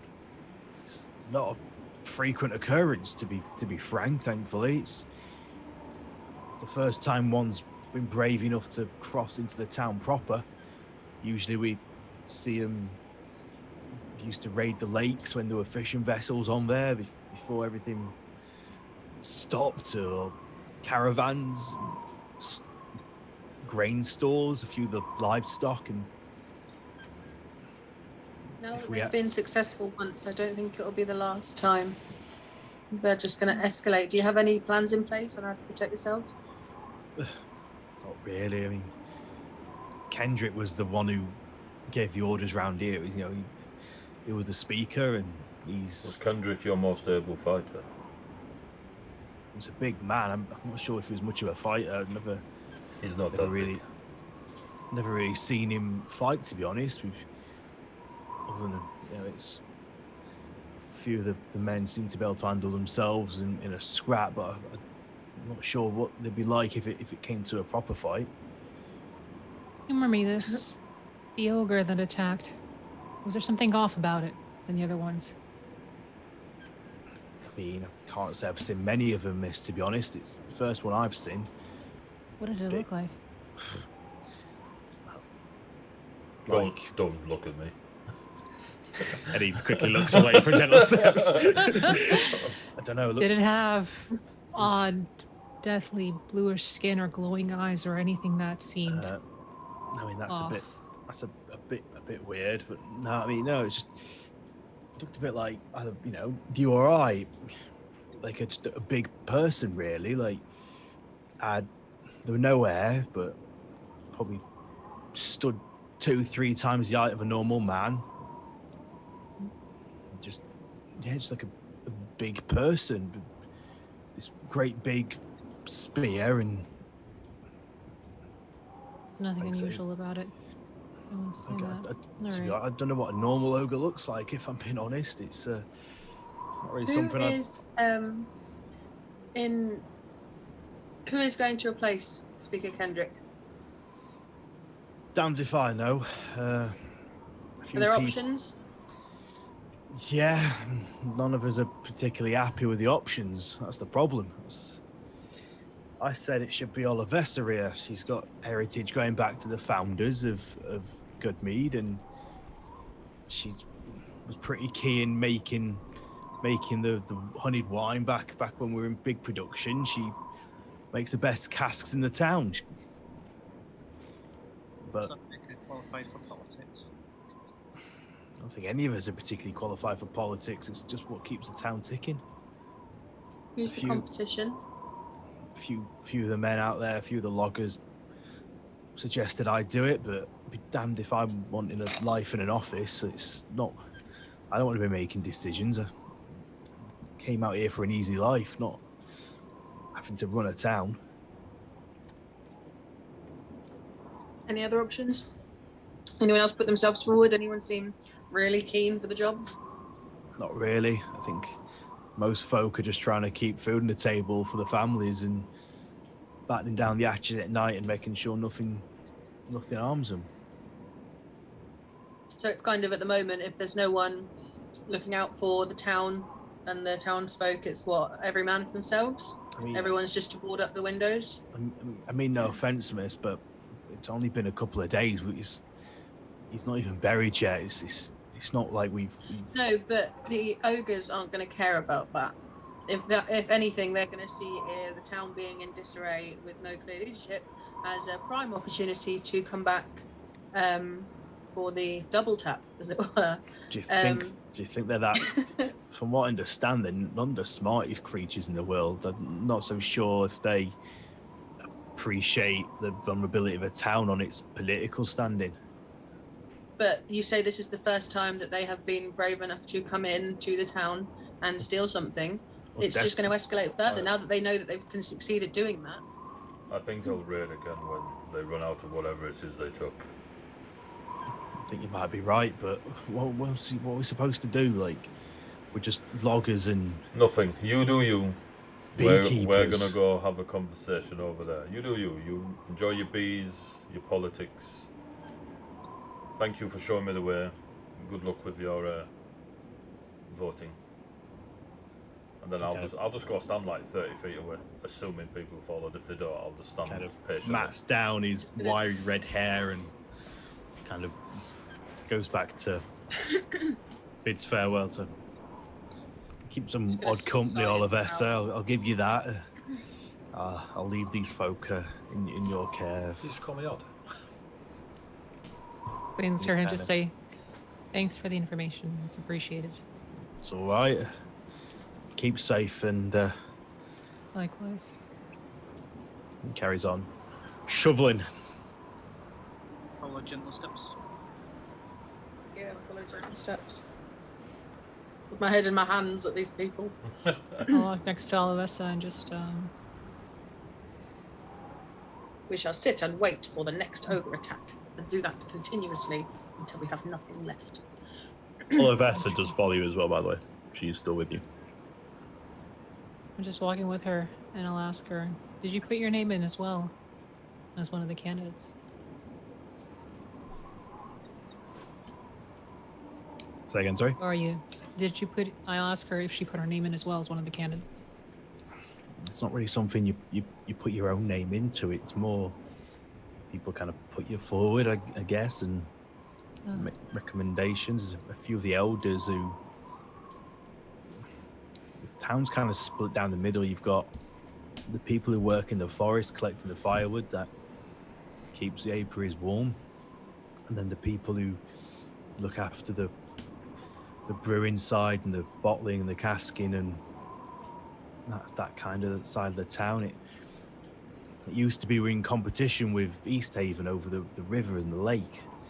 When we found we could keep the town going on the wine, we left the lakes to them and we focused on this side of things. And those who work one out... needs the other. Your Yeah, of course. lumberjacks and your... So why the divide and the split? Because the people who work out in the wood yards know each other and they put one of their own forward, and people who work here in the hall, I think, did the same. It's not so much we get along, and a lot are from the same families. It's just you know who you work next to, I guess. It doesn't really matter because neither of you seem to want the job. No one seems to want to step up. Like you will all just get, like people will meet the same fate as Kendrick if someone doesn't take control. Maybe they're afraid to actually meet that fate if they do. I think that's Well, the then biggest issue. it'll bring them all the more closer to it because they'll be disorganized. I do not understand this logic. Humans can be illogical sometimes. Quite a bit. Whoa. Right. Right, Spock, calm down, okay? You know, a bit like Stand there with her ears and be like, with her low intelligence. Sorry, I mean, Elkis, you're quite quiet. So. It's not that any of us... I just don't see... Like, Kendrick was a great man. Like, he kept the town working. Like, before this cold, the town was prospering. We had trade routes and, you know, everyone loved him, and it's just not quite sunk in, you know. I think it's big shoes to fill. Don't know if... You'll sort yourselves out. It's simply people looking for administration. All I care about is what me and my friends do next. We're on a destination, but it seems now they are now distracted by ogres and politics. I don't know why. I just keep following them while they get distracted by politics and something else. Right now it's ogres. I'm more keen These on people are ogres. frustrating, gentle steps. Then ignore them and let them get on with their lives. If we are committed to going somewhere, we should go there. We are not going to stay and manage the town for them. So why do we care who steps up? No one seems to be... It's just a small village making mead. Why don't we go to this fortress and on the way back we can stop in, see if someone's been voted in or if they're all dead, and see how the bees are doing. Which is All great. of this kind of But looks a mixture of curious, worried, and fearful. Unfortunately, my moral compass is spinning. If we go to the fortress, we leave the town unguarded by capable warriors.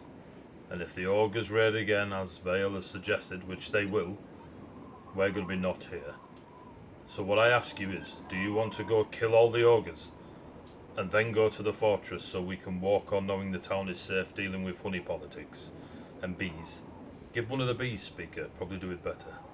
Or do we just go to the fortress and avenge the village on the way back? Kill the ogres. There's a village Compelling, left. compelling moral story division? No. I understand that it's probably not best to get caught up in the politics. You're right there, and killing the ogres would solve the problem. Like, they can get on with their petty squabbles, and we'd sleep well knowing that, you know, they're not under imminent attack from ogres. That makes the most sense. So we're going ogre Think hunting? about it. There again, Elkish, you're really quiet. So we're going ogre hunting then? Well, if you look at it this way, they are the only suppliers of mead to 10 towns at the moment. Can you imagine the disarray of all the other towns With no booze. if this mead were to disappear? Know what Celine's driven by. You need to see somebody, Celine, about that. Like, I'm sure there's groups that you can go visit. No, honey, kill the ogres. Let's get them. Icewind Anonymous. I'm It's an just run elf. by a kobold in a circle. Pretty much. I'm an elf. Going I can. and trying to deal with the ogres Process would alcohol solve the quickly. problem. It would. So let's track the ogres. Persuade them not to do it again in whatever form we deem that to be. Maybe they can Spicy. just be...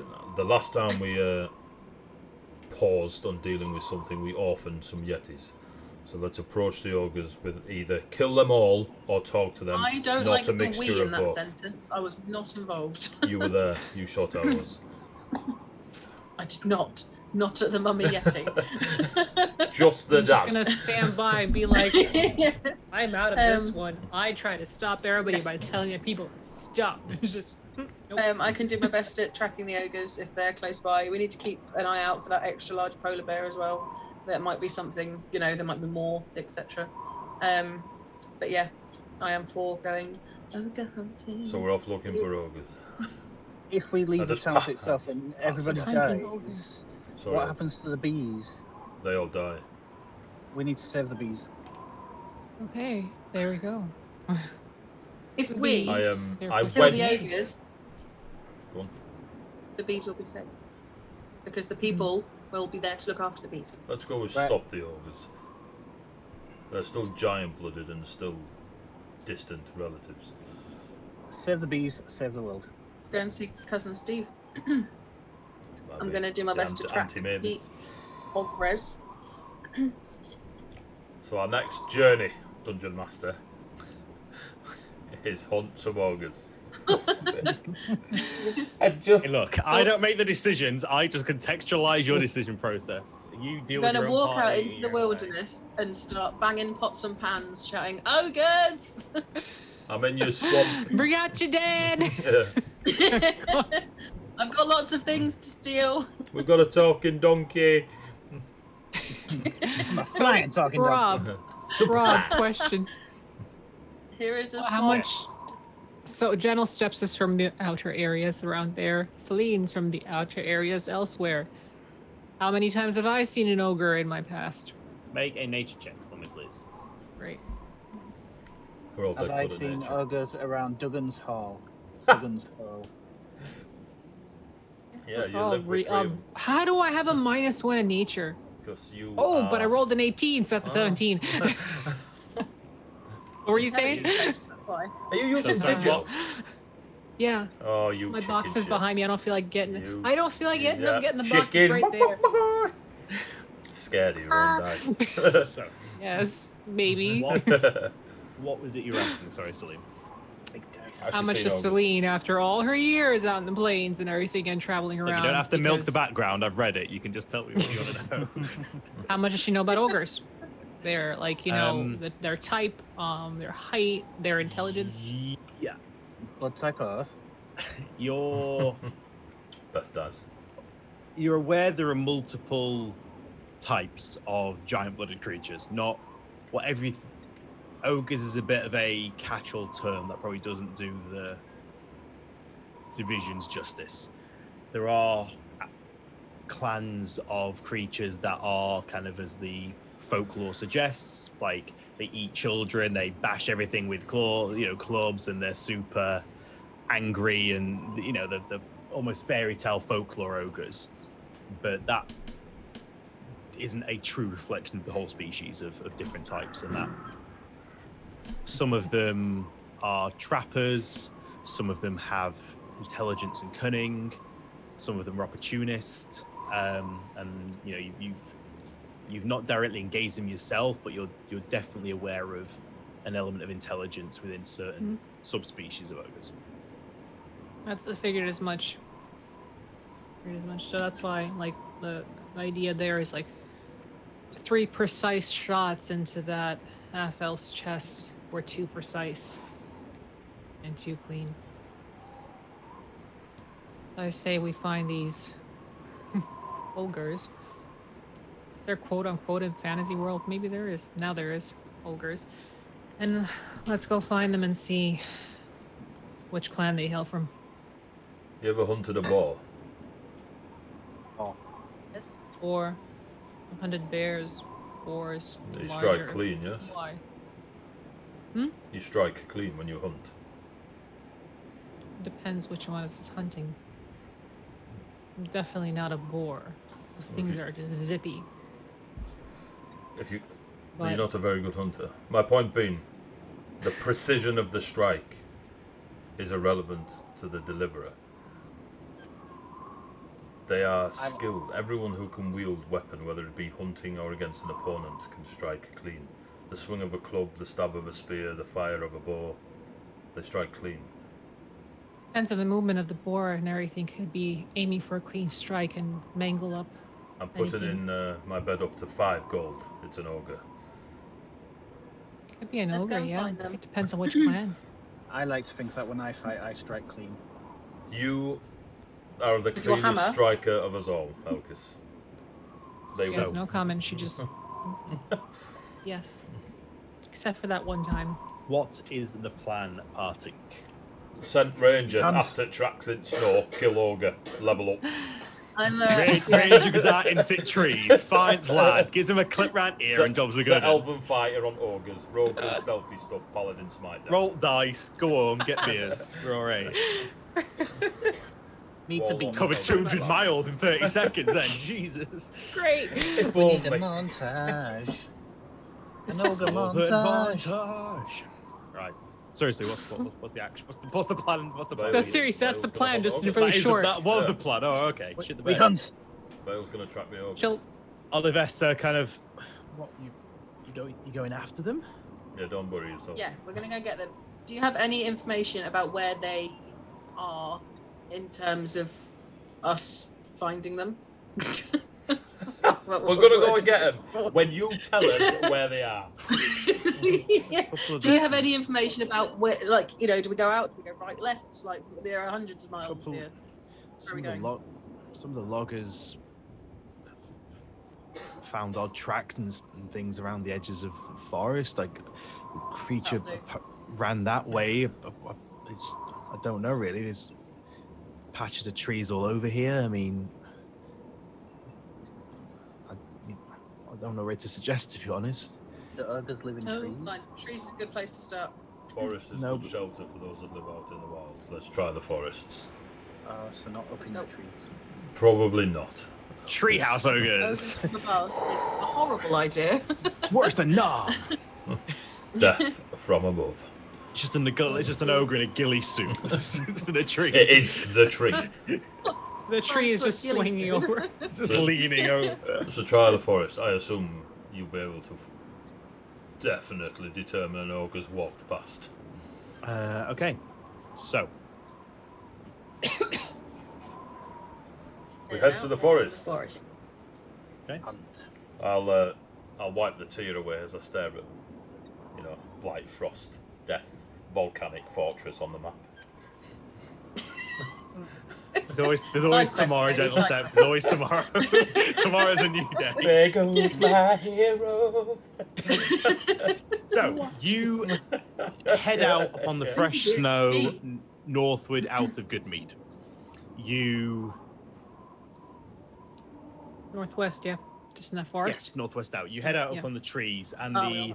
sparse, occasional evergreen tree becomes more frequent. And rather than the occasional tree, you are very much entering snow-covered but greenery nonetheless. And the pine needles. It's been some time since you've been in kind of an area that gives off the semblance of life, and of growth, and of greenery and shrubbery and things. It's a little bit of a almost nostalgic feeling as you head into the woods. As the trees get denser, what little light filters its way through becomes darker, and it gives this shadowed aura around it. Your vision in any which direction goes for tens or so feet, and then a tree blocks, and it's difficult to get long lines of sight, and there's hints of movement coming from around, and noises tend to bounce around. It's almost claustrophobic compared to the wide open tundras that you've been familiar. After maybe 20 or so minutes heading into the forest, I need to know your marching order and what you're planning on doing in tracking your quarry, please. I'll be near the front, I'm assuming. Looking for tracks, looking for any sort of destructive paths that have been made, where people have been trampling sort of through the forest, etc. I'll take advice from Vale in where to look, how to look, offer my barbarian knowledge of living out in the wild. Make some survival checks then for me, those who are tracking. I will aid you, Vale. I will bring up the rear. Stop touching I'll my stay knee. in the center and just. When he Over dies, Zoom, that's advantage. impressive. 19 plus 6, 25. Okay. Oh no, that's my stealth, sorry. 23 plus 4. I was looking at the wrong thing. You start fanning out, and you start kind of looking at the low-lying shrubs, and you see areas of the snow has been disturbed. There are kind of areas between the trees that have been turned up, and the snow cover varies, mainly because of the different level of cover, and it's not the easiest place to track it. As you're tracking and looking around, you're starting to kind of piece together that there is semi-regular travel around this area. There are footprints, there are animal tracks, there are signs of movement. When you spot a dark-robed figure heading quickly towards you. Our size figure or massive? About your size figure. Probably a bit shorter than you, Gentle Steps, but yeah, human-sized figure. Probably 120 feet away, running, making a beeline straight towards you. Stealth. About 80 feet. I hide. Oh, out. Pointing 60 arrow, feet. holding a. I hide. Am I out? Make a stealth check, Gentle Steps. I don't hide. 11. Duck behind a tree, but the tree's a little bit narrower than you maybe would have hoped. With I'm gonna light my sword. 30 Alright. feet, 20 feet. Light my sword. Whoosh. Who are you? Stop! Do you guys come from the town? Yes. Yes. Why? Depends what you mean by Oh, it's- from. It's the loggers. It's horrible. What do they look Some- like?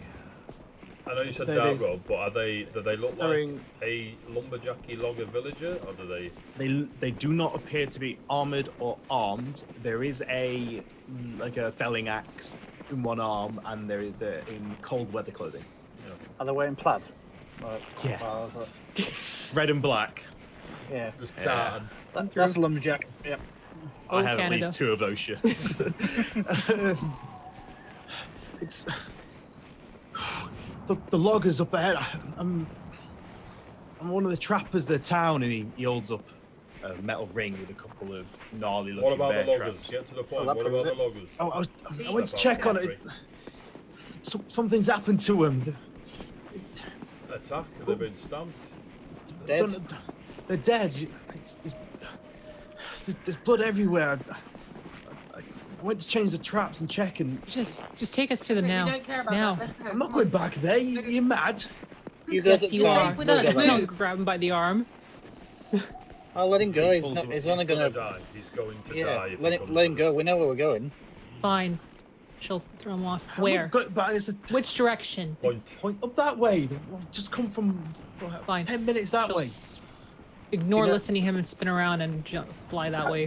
Flailing do you sword know- in hand. But just before you go, how fresh is it? I don't bloody know.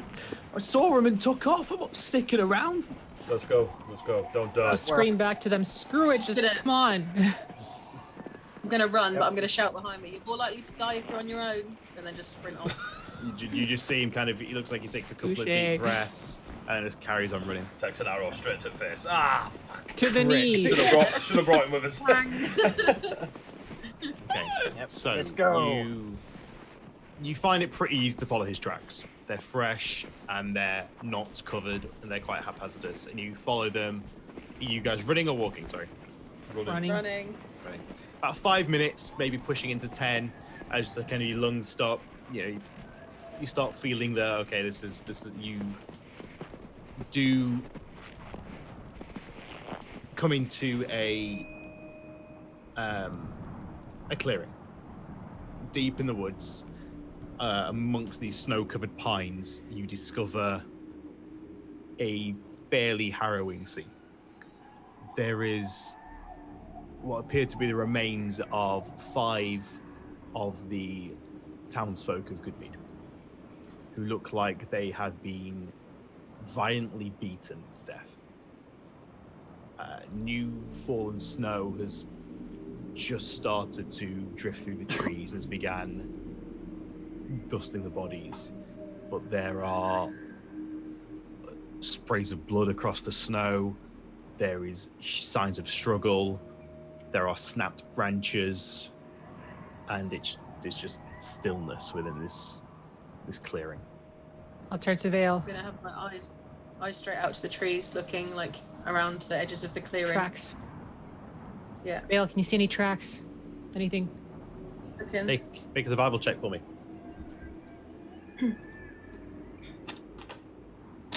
Celine doesn't want to move until like 17. 17. 13 plus 4. 13. You do spot tracks heading eastward. And you kind of have a look and you kind of follow this, stepping around the various viscera and gore, and you make your way to the edge of the clearing where you can see the struggle peters out and there is a single set of large footprints heading away. It appears to be, based on the size and the gait of the footprints, you estimate this creature to be bipedal and probably standing at around 10, 11 feet. Just going to turn to the group and say, probably an ogre. How fresh do the footprints look in terms of snowfall, etc.? Based on the snow cover and how the snow's coming through and how fresh the tracks look, not immediately fresh, probably longer than 2 hours, less than 8. Okay.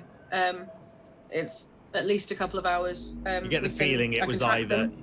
you get the feeling it was either earlier this morning or late last night, or between those hours. Is there anything around the camp that would narrow down the timescale, like cooking equipment? Like, did it look like they were eating dinner or breakfast? Make an investigation etc.? check for me. I'll check the wounds on the wound Sherlock fuck. Vale. Sorry, Jan. So if you want to, did you want to look at the wounds? Did you say? Yeah, yeah. Let's make a medicine check for me, please. 12 on the investigation. 12 on the investigation. 14. 14. It's the sheer level of carnage and just destruction in this clearing. It's very difficult to kind of work out what the state of affairs was before this conflict happened. You see packs strewn about. It doesn't look necessarily like a camp. There are no obvious signs of cooking equipment and things. There's a few sort of logging tools, saws, axes, and some sort of partially processed timber that's been strewn around. Gentle steps. I just want to determine whether they were stabbed or clubbed. There doesn't appear to be stab marks. They look like they were beaten with a blunt instrument. You see partial head, part of the skull of one is completely caved in, and other you can see it's broken bone and sort of it looks blunt force rather than sharp. Cool. This looks more stereotypical ogre. Yeah. We could. Might be onto something, Celine. I'm still certain ogre. We could follow the tracks. They're at least a few hours old. I'm happy to track, or I don't know what we're going to do here. We're looking for ogres. These lot are gone. Elkis, you can pray if Yeah. you want, but if they're hours ahead, we need to move at least close enough. Yeah. I think we're looking for ogres, and this is a surefire sign of an ogre. So let's go. let's track. Let's keep going. I touch my earring and mutter a prayer as we move on. Anybody want to loot the lumberjacks? No? Cool, let's move.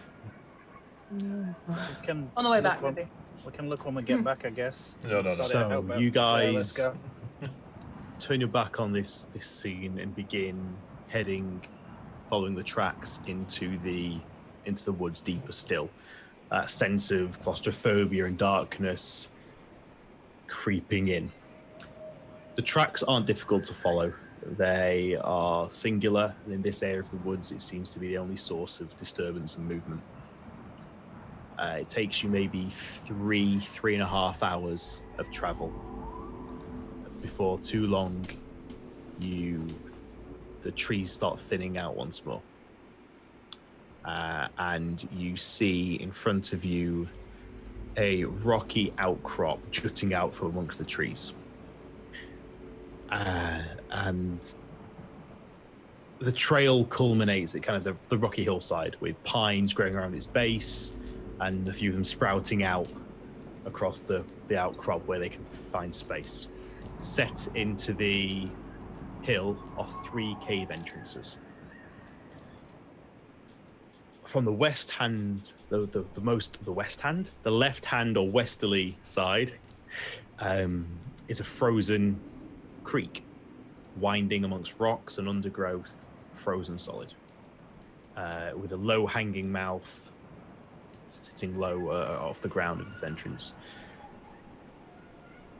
On the central cave, there is a large passageway hewn from the rock. There are 2 fallen trees propped up against the side, and the pine needles and the conifers kind of block a lot of the view into the cave. And then the northeasterly cave has the largest entrance, and that's where the tracks go. Half submerged within the icy kind of slush and snow are the bones and skull and tusks of an impossibly large mammoth long since buried in the ice, as these tusks disappear in the ice and curl back out, framing the side of this cave. As beyond this huge skull and bones, the cave disappears into blackness beyond. It's an elephant graveyard. And that is where we will end tonight's session. So you guys find yourselves outside of this cave network, standing amongst the bones of a long dead, frozen creature of ancient, staring into the darkness. And that is where we will pick up next week. Beautiful. Wait. So, Wait. thank you very much to our friends in the chat thank you very much to our players. Thank you for everyone for jumping over and joining us at Heavyweight RPG. If you haven't already, please give us a follow here. It helps out massively, and you get the channel back up and running. I will pitch our side, and I'll pass back to because you know your schedule. So we are Short Rest Tavern. We stream on our own channel, twitch.tv/The Short Rest Tavern. We stream Candlekeep Mysteries every Monday at 7:30 GMT. Where we are episode 9, working our way through the Candlekeep adventures.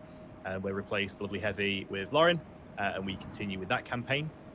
And then we jump over here and sort of guest DM, if you like, on Heavyweight Gaming or Heavyweight RPG. And we continue with our long-term campaign into Icewind Dale.